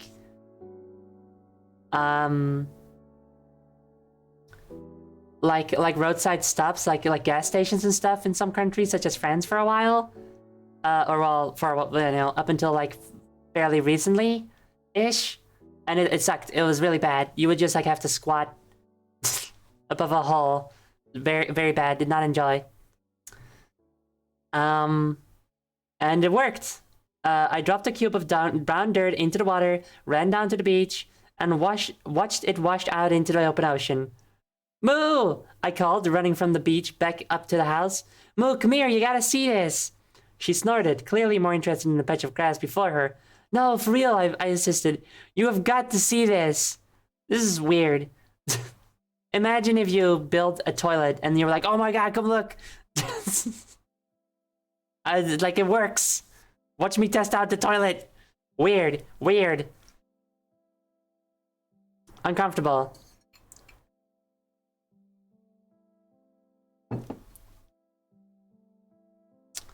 When she didn't respond, I pulled a stalk of ripe wheat from my belt. Any takers? Oh no, toilets are impressive engineering, but it's a bit silly, isn't it? To be like, watch me shit. Not using a lava garbage disposal. Honestly though, that's one of my favorite things to build is like, you have like, okay, so you have your wall, right? You have your wall right here. You know, blocks here, block in the middle, one block. And then this block is empty. And then the block behind it is empty. And then oh my god, my face tracking is just so fucked up when I have my hands here. And then, so it's like all closed, the middle is open, the thing behind it is open, and then it goes down for a little bit, and there is lava there. And then you have a metal trapdoor in front of it, and a lever, and you pull the lever and it opens, and then you throw something down, all the way down there, and then you close it again. That's so cool. I love that. I love that there's a little ritual to destroying stuff that way, you know? A little habit. It's nice. I like it. Toilets are silly, but the engineering that goes into it is bloody insane. No, I know. But this scenario is silly to me and a bit weird. Okay, I pulled out a stalk of ripe wheat from my belt. Any takers? Moo! She replied, following me up the western slope of the hill. Maybe it was a little uncool to bribe her with food, but I knew she'd understand once she witnessed this achievement. Leading her through the double doors, I waved the wheat at my bathroom monument. How about that? I asked, explaining how everything worked. Moo! She responded in a flat, euphoria-dampening tone. No, I know I don't need it, I admitted, and I know I can't use it, but I built it because... I struggled for an answer. Because... I don't know why, okay? I don't know. Stopping to think about my answer forced me to admit that I didn't have one. Why had I gone through all this effort to build a room I would never use? I hadn't even thought about it during construction. I'd just gone ahead and done it. Why? And why had I been so intent on showing it off to Moo? Was there a part of my brain that was trying to use this room for another reason? A reminder of the deeper, more uncomfortable questions I'd sworn to someday answer, but was now trying to avoid? When you're trying to tell yourself something, listen.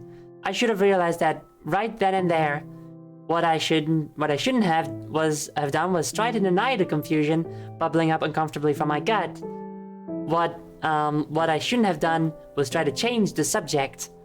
Point is, I'm done building, I announced, feeding Moo her wheat, and this calls for a celebration. My friend and I built an entire arena once. Oh, okay, let him come.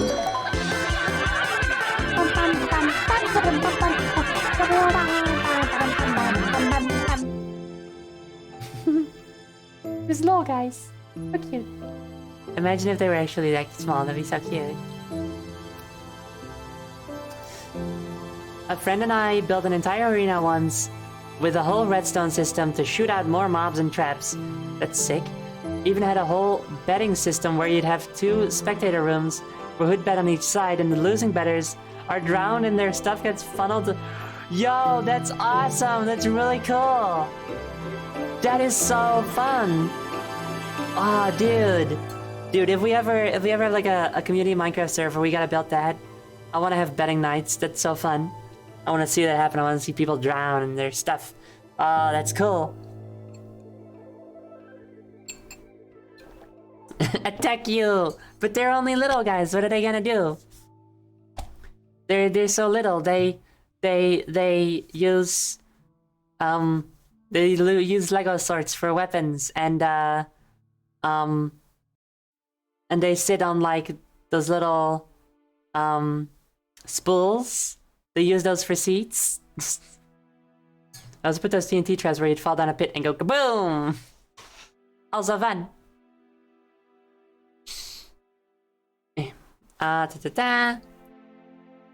Rushing up to my bedroom, I grabbed a special tool from the chest. And what better way to celebrate than with a roast chicken dinner? Uh-oh.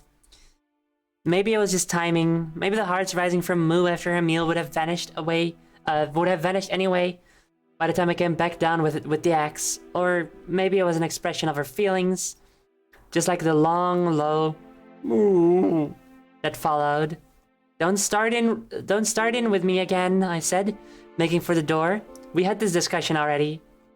Moo, she continued, imploring me to change my mind. I know what I'm doing, I snapped, like a true onceler, heading down to the coop. During my month-long construction, I'd still continue to raise more fowl. Every time a wheat square ripened, every time I harvested extra seeds, I used them to grow the flock. Now I had over 3 dozen crammed against its strained fencing. Yeah, see, that's also bad. Make a bigger fence.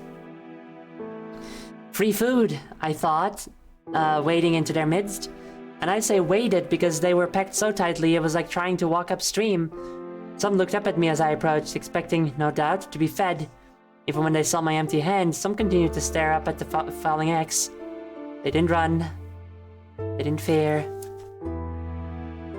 They just stood there, looking around, looking at each other, or continued to look at me as the iron cleaver chopped their squawking lives into loose feathers and plump pink carcasses. This is insane. It's insane how they write this shit. It's not okay. Also, hello Overdrive. Hi. How you doing? Welcome. I'll never forget those eyes. So small, so trusting. I'll never forget those high-pitched squawks. It's fucked up, dude. Honestly. There was no blood. One more quirk of this crazy world. They're mentioning blood. This is so weird. Hi, Clown Socks. It's so weird. It's such an edgy writer thing. It's totally what you would expect from the writer of World War Z, who's now writing Minecraft with that same level of seriousness.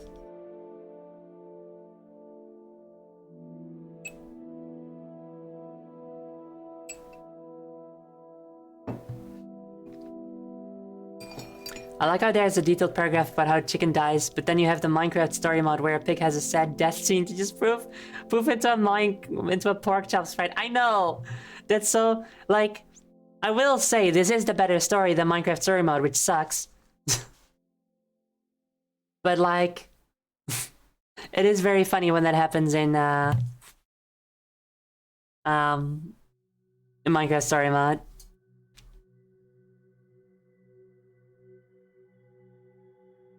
I knew there should have been, though, remembering some buried metaphor about it being on my hands. Finally, I was left with 3 baby chicks looking up. You killed everyone except for the babies? What the fuck, dude? You're so goddamn evil. Oh my god. What the hell? Anyway. Finally, I was left with 3 baby chicks looking up at my notched blade. Free food, I sighed.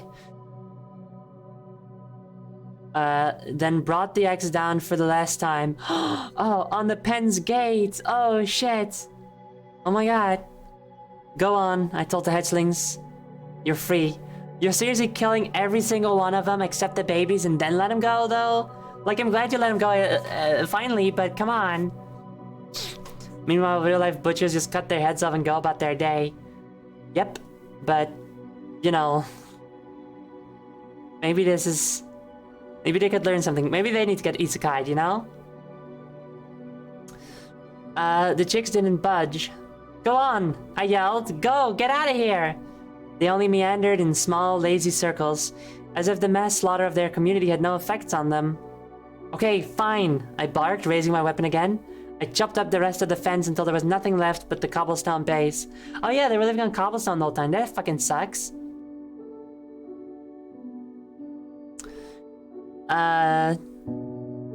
Only then did they casually pack over to the beach. The cooked meat was soft and savory, and it made me sick to my stomach. So this is what guilt tastes like, I thought between bites. After dinner, I walked down the dusk-lit hill to my friends. At least I hoped they were still my friends.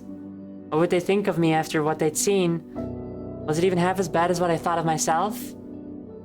I chose to make new lives, and I chose to take them away, I said, my eyes fixed on the setting sun. I didn't have to. I wanted to. I chose. At that moment, Moo looked silently up at me. Did you learn? I did, I said, refusing to, that. She didn't actually say that. That's just what Blocky is like assuming she said. They are just sending the defenseless babies out to defend themselves. I know. Blocky is just so bad at this.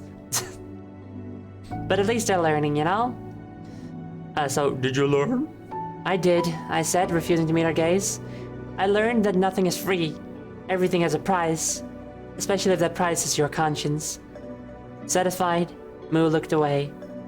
Make no mistake, I continued. I'm gonna cook and eat every last one of them. The only thing worse than taking their lives is wasting them. And unless I'm someday pushed to the brink of starvation with no other choice left, I fear I'll never raise my hand against another life that doesn't threaten mine. And at that moment, Moo shuffled just a little bit closer to me, offering a forgiveness I didn't feel like I deserved. Oh. Oh. That is kind of a nice ending sentence to this, though. Like, I know that it's like, oh shit!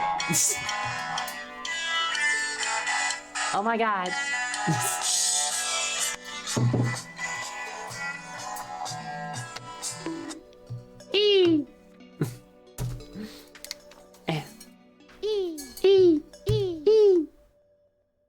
I think it's a little...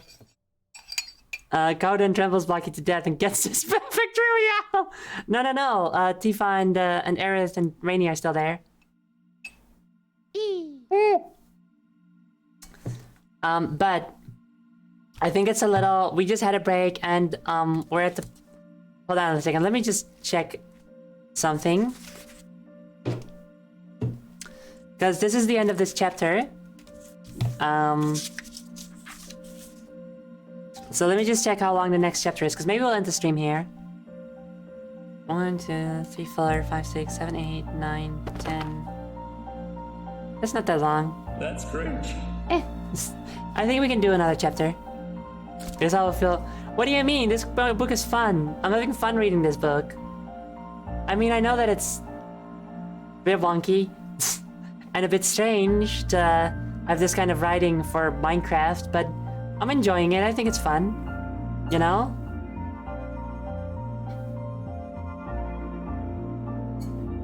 Anyway, we're gonna take a little break to let my voice rest.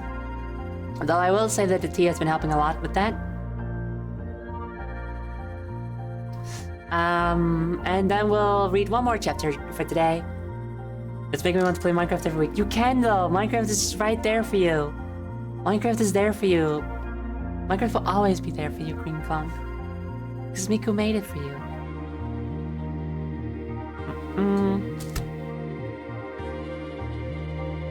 So yeah, we're gonna take a little break. I'll be back. Hold on. Minecraft story mode would have worked much better as more story and less mode. I mean, it would have worked better if it was more Minecraft than just some kind of adventure story. That's my opinion. Minecraft story mode... Oh, there's a bot. Ban them, please. Minecraft story mode should have had a scene where when you help the village idiot, he goes, "Thanks, I'll remember this." And the info text goes, "He will not in fact remember this." That would have been really funny if they put that in literally any Delta game, which I feel like if any of them has done it, it's definitely Borderlands, which is the best one. Also, thank you, Greenclunk, for removing the message and banning them. Alright, so we're gonna have a little bit of a break. It will be shorter because I'm just gonna stay here as I apply the estrogel. 5 minutes maybe. And then we'll be back. So see y'all soon. Bye bye.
Oh, I'm back. Hello. Let's get back to it, eh? I got a new cup of tea. I got my Gel. So, let's go. One more chapter for today. It's about 10 pages. Chapter 7, Sippy. I can't. The tea is still cooling. I'm very sorry. I can try. Oh no, that's clearly gonna be way too hot. But I'll try anyway. This is on you, clone. I'm gonna die now. Oh, hold on a second. I have to do an egg first. And then I'll die. Here you go, Overdrive. There's your egg. So where was I? Oh, yes.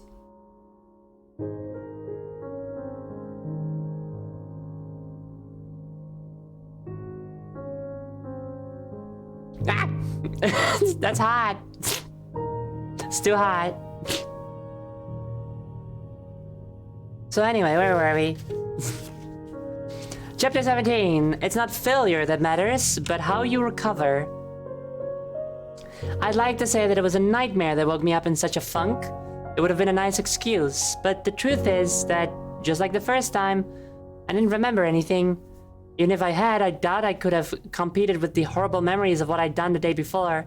Still shrouded in guilt, still replaying those squawking cries. I slouched slowly downstairs and practically collided with a creeper. Oh, fuck. It was standing in the middle of the entryway, right in front of the open double doors. Why did you open them? And vibrating with the hiss of a fuse. Quick as lightning, I jumped back and off to the side, into the bathroom. The explosion was deafening, an ear-splitting blast of splintering wood and shattering glass. Y'all seen that video? Hold on, let me see if I can get that real quick. Oh man. I saw this video of another streamer who used a Minecraft mod that made all the noises insanely loud. It was very funny and very bad to listen to. I found it. Okay. I'll send this right in chat right now, and y'all can go watch this at some point. Not right now, though, because I'm just gonna keep reading. But here you go. It's very bad. Also put it into Discord real quick in Pics and Bits, I guess. I don't know. I guess I could do that as a stream.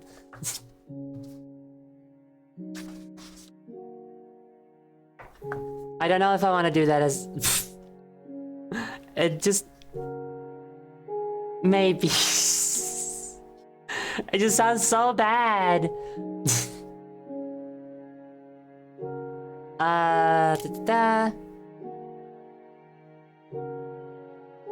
Minecraft, but our ears are under siege, exactly. For some reason I thought you meant the video with a guy running Minecraft with a ton of shaders, looking at their screen PC and then it cuts to... Oh, I know that one too, I think. Also funny, but not the one I meant.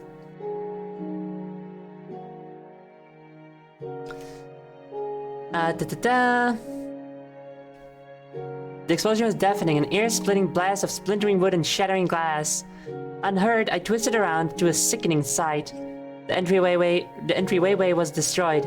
All the windows gone, including the glass ceiling. Molten lava was pouring down, covering the floor, blocking my exit. I slammed the bathroom's wooden door shut, but it promptly burst into flames. I was trapped and I was naked, relatively speaking. I'd taken everything off before going to bed. No tools to knock... Seriously, why do you do that? Like, I get it, like, as like a sense of normality, but it's not smart in this world, you know?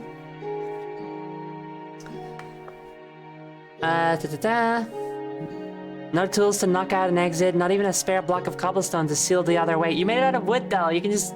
Whatever. I looked up at the ventilation hatch, too high to jump through, then down to my only other option. Le toilet. The toilet. As the burning door disintegrated in a flood of flaming rock, I threw open the hatch and leapt into the potty. Instantly, the current took hold and flushed me through the sewage tunnel. I plunged into the sea and shot back up to the surface, then gasped. My house was burning, lava sparks igniting wood, the expression spreading like wildfire suddenly took on a new meaning, as fresh planks caught in a chain reaction that threatened to consume the entire mansion. Well, they just got the house. This is sad.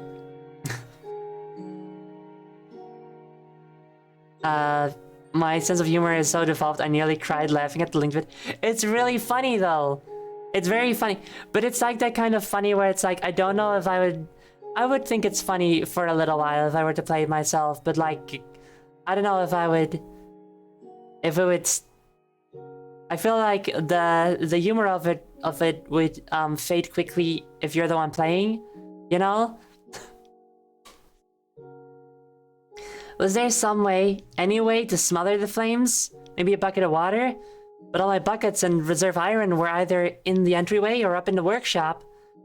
What to do? What to do?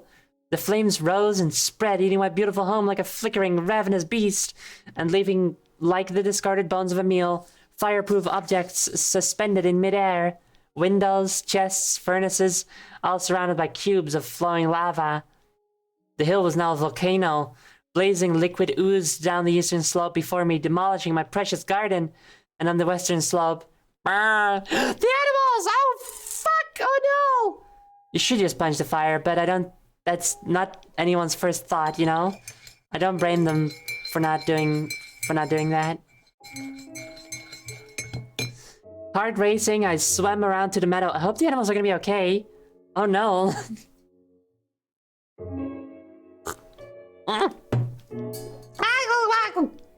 The tea is still too hot. In case you were curious. Oh shit, whoops. My first thought is always sponge. This was by people who live in caves. Makes you think better brain thoughts. No, listen, my first thought is also... my first thought is also punch, but... You know, not everyone can be as woke and I don't know, big brained as us, you know? Hard racing, I swam around to the meadow. The Red River was coming, destroying everything in its path. Soon it would reach the open field and then the forest, the trees, all that wood. Where were my... I could see the cow and sheep family all still grazing as if nothing was wrong. Run, I shouted. Go, go, go, go. They continued munching, oblivious to their peril. Don't you see it? I hollered, pointing to the rolling tide. You gotta get out of here! They glanced at me dimly as if this were just another monologue. I had to stop the lava. Build a wall? Nothing to build with. Dig!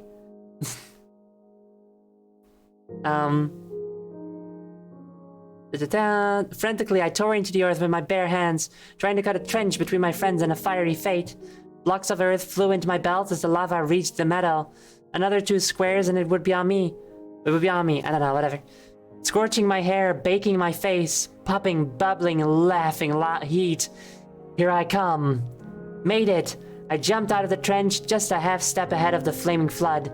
The ditch filled and held, and for a second I thought I'd saved the day. Then a spark popped from the barrier onto my skin. Recoiling from the sting, I backed right into Rainy. Hey, what are you...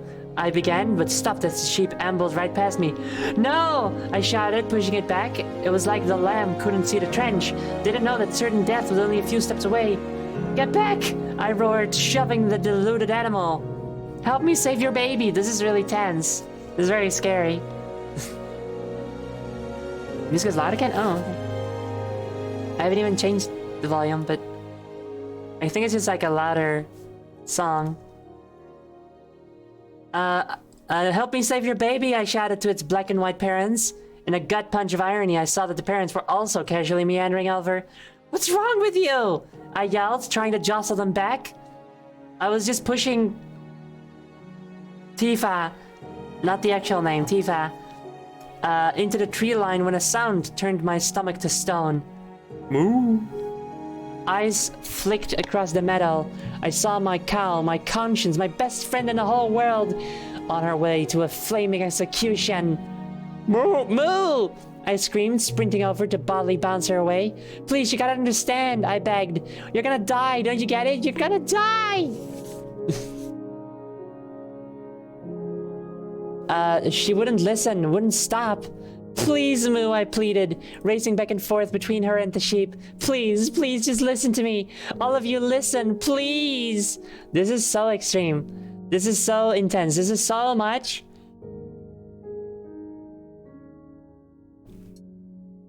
And the tea is getting more drinkable, so that's good.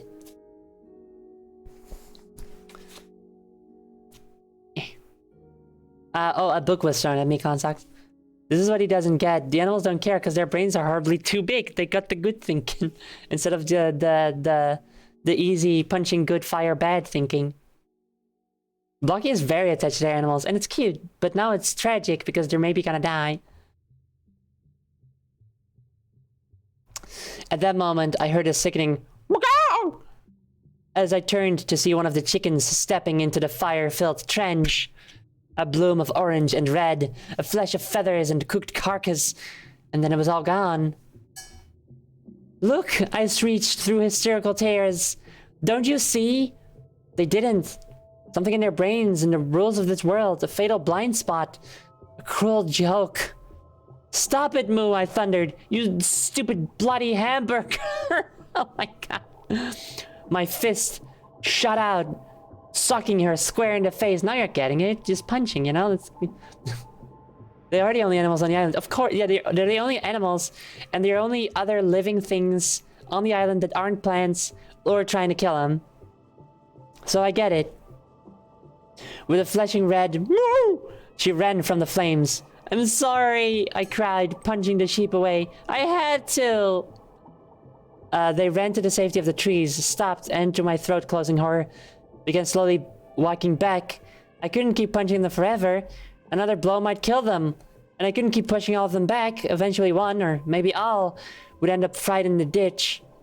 I had to extinguish the source. I had to cool that lava. Looking up at the hill, I saw my one slim ray of hope. The rest of the hot tub, including the water, still set above the frenzy gusher, the fiery gusher. If I could just smash the glass between the water and the lava below it. But how to get there? The stone tower was still standing. Maybe I could use the dirt blocks in my hand to make a bridge. I took off running for the southern slope, the one spot that still seemed clear. I tore up the incline as fast as my rectangular legs could carry me, then stopped as if hitting an invisible wall. From the summit of the hill, I could now see that a seething river lay between me and the tower. Worse still, lava was actually surging into the tower itself, so even if I got there, I'd still be cooking myself for dinner. A sudden, crazy idea sprang from the paltry dirt cubes in my hand. It was a reckless plan, a hopeless gamble, and when it came to self-preservation, a completely unnecessary risk. But maybe it was a different kind of self-preservation. Preservation of the soul. Losing my friends would drive me crazy, especially knowing that it had all been my fault. And maybe, just maybe, if I risked my life to save them, it could be some slight redemption for the mass slaughter of so many others. None of this was conscious. There was no rational decision chain. At the moment, all I could think about was getting up to that water. I sprinted over to the edge of the stream, placing my first dirt block within its molten mass. I'd pictured building a raised path all the way to the tower, but simple math told me I didn't have enough dirt. Math? Using fucking math, moron. Who the hell goes around using math for stuff?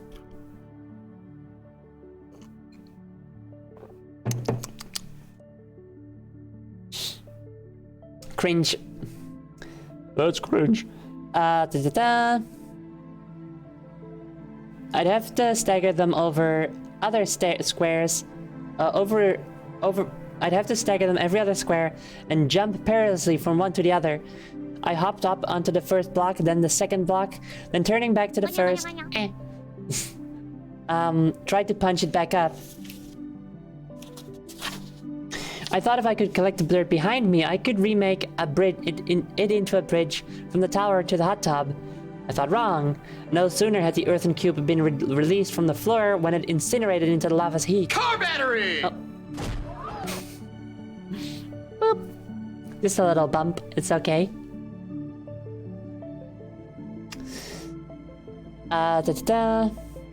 There wasn't time to reconsider. Every moment brought my friends closer to death. Hop, skip, jump, all the while knowing one mistake would be my last. If I hadn't been grateful enough for the superpower of long-range reach in the past, I certainly was now. Hop, place, skip, place, jump. I made it to within a few steps of the tower and placed the last few blocks at its entrance. The lava began to drain, but not fast enough. Wait till it's safe. Just a few more seconds. Then, from the meadow, a plaintive moo. Mind flashing with the image of that burned chicken, and with that image morphing into a burning steak, I sprang into the tower. Just one thin mini-cube layer of lava. That's all it took to set me alight. With flame-clouded vision and the agonizing smell of my own roasting meat, I charged up 3 flights of stairs. Oh my god. This is very intense. But I'm liking it. It's, you know...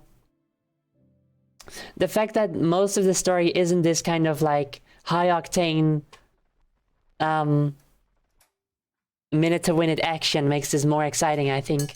We've had this build-up to this, you know? And that's pretty cool. The tub, 4 blue cubes across from my open doorway, an island of water in an ocean of fire. One chance, slim chance, to miss and fall.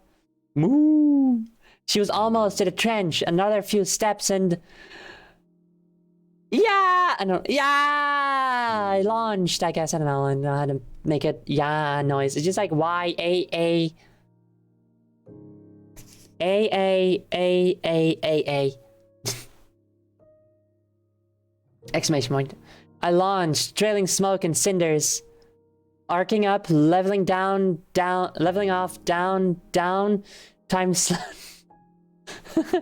Ta-da! Woohoo! Yahoo! Yes! Eternity in flight. Too long? Too short? What is going on right now? I don't know what's going on. Miss. Splash. Cool. Quenching relief. Hit. What the fuck is happening? Okay, this person, they just didn't want to write like an actual description of what they were doing, so they were just like, I'll just write down a bunch of like noises and like 2-word phrases and they'll figure it out. Like eternity in flight. What are you talking about? Don't rest, don't stop. Bare, burnt fist smashed at the glass floor. Crack! Water rushed out, smothering the lava, turning it to black stone, but blocking it from reaching the hill. Keep going! I shattered the clear walls and once again was flushed away, carried down the hill on a ramp of new, steaming cobblestone. I landed softly in the trench and right at the feet of my friend. No, thank you. But I didn't notice her, or the other saved animals, or anything else except the image of what had once been my beautiful home. Nothing was left standing but a suspended waterfall and a skeleton of hanging windows. It was all gone. All my accomplishments, all my work, all the time and energy and thought and wealth, all gone. And what did I feel at that moment? Nothing. I was numb. No anger, no grief. I was as empty as the ruined shell before me. Failure. The word closed in like a nightfall. I'd failed. I'd ruined everything. I was a failure. I don't know how long I watched the ruins. I'm guessing the better part of the day. I didn't feel the hunger or the half-healed wounds. I didn't feel the nudges of my friends. Didn't hear their calls. I didn't want to listen, or feel, or think, or care. I didn't want to be. The sun set, warm rays fading to evening chills. I didn't move, still and silent, detached. Over. The blow struck me hard in the back of the head. Yeah, we still can't have like a nice... Well, nice. We can't have like a quiet moment without some fucking zombies coming to fuck it up, obviously. This is Minecraft, what do you expect? Something's gonna try to kill you. The blow struck me hard in the back of the head, knocking me literally forward and figuratively back into the here and now. Spinning, I saw the looming ghoul, and without thinking, I said, "Thank you." Running into my observation bubble, now nearly submerged in the waterfall, I slammed the door behind me. This is so sad. Computer to play Serapod. That's cute.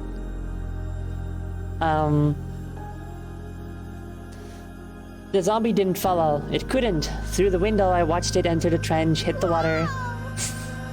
Hi, Amy. get knocked back in over and over.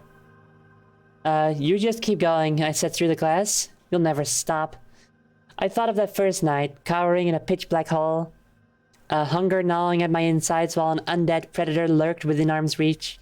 How far I had come since that vulnerable, terrifying ordeal. Even now, with the ruins of my home still smoking on the hill above me, I could not deny my progress. I was safe in my well-lit bunk.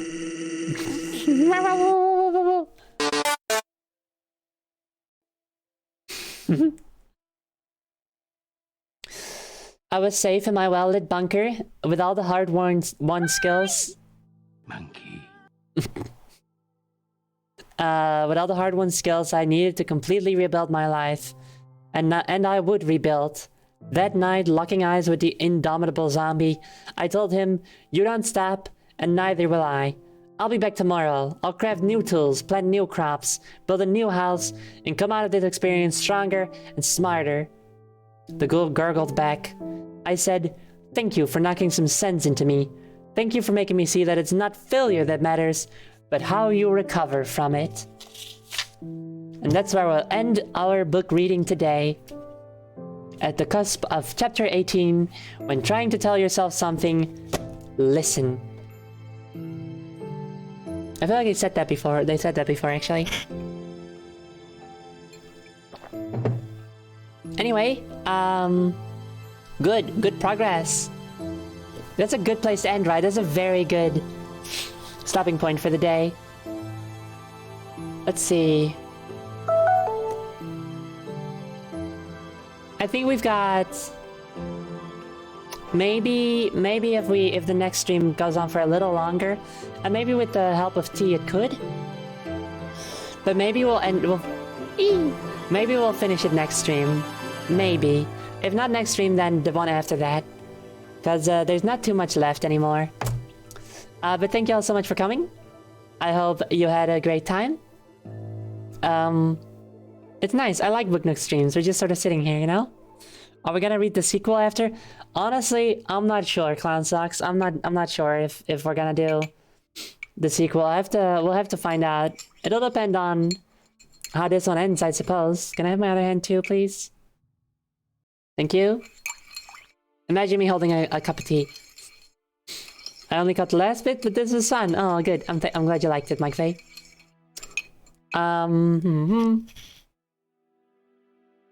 Because I know that there is a sequel to this book, but they're long. If we do, it might take a while because I want to get some other stuff out of the way as well. We'll see. Basically depends on the ending, on if the ending sucks or if it is a cliffhanger. I mean, if it's a cliffhanger, it can still suck. It just depends on the ending, you know? Maybe there's gonna be the biggest cliffhanger imaginable. Who knows? Maybe, you know, maybe they end up in the real world again, but now there's also Minecraft there. That would be interesting.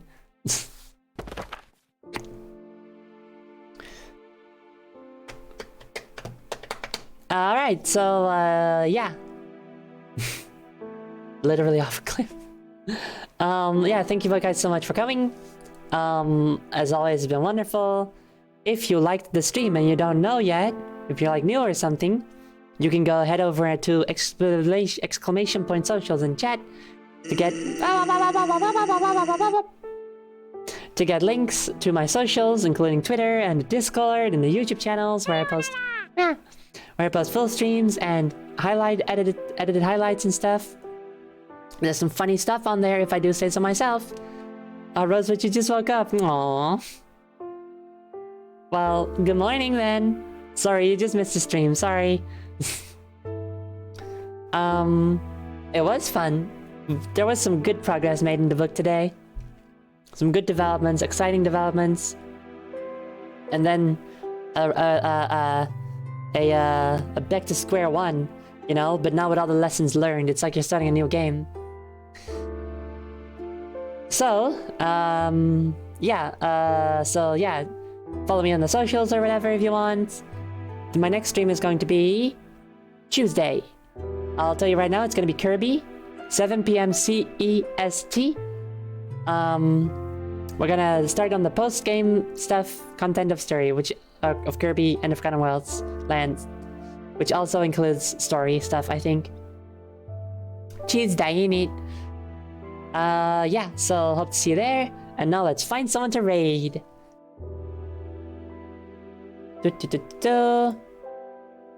Let's see who we got.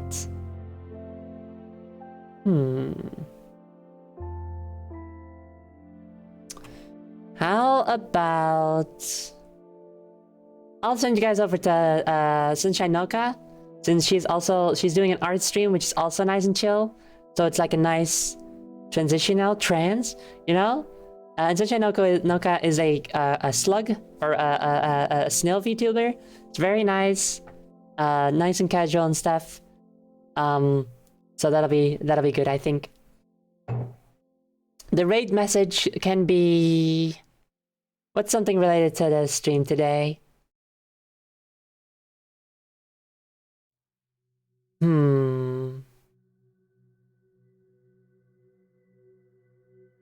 Something related to what was in the book. Something to do with animal friends, maybe. Moo. Moo! That's good enough. Yeah, Moo. Moo is pretty fun. We love Moo. You can just do Moo or Minecraft or something. But you know what? One of those. Get creative with it. But I think Moo is a fun one. Alright, so... thank you for the little book. So thank you all so much for coming once again. And have a wonderful rest of your day. Bye, guys! Bye-bye! Goodbye! Goodbye! Bye-bye!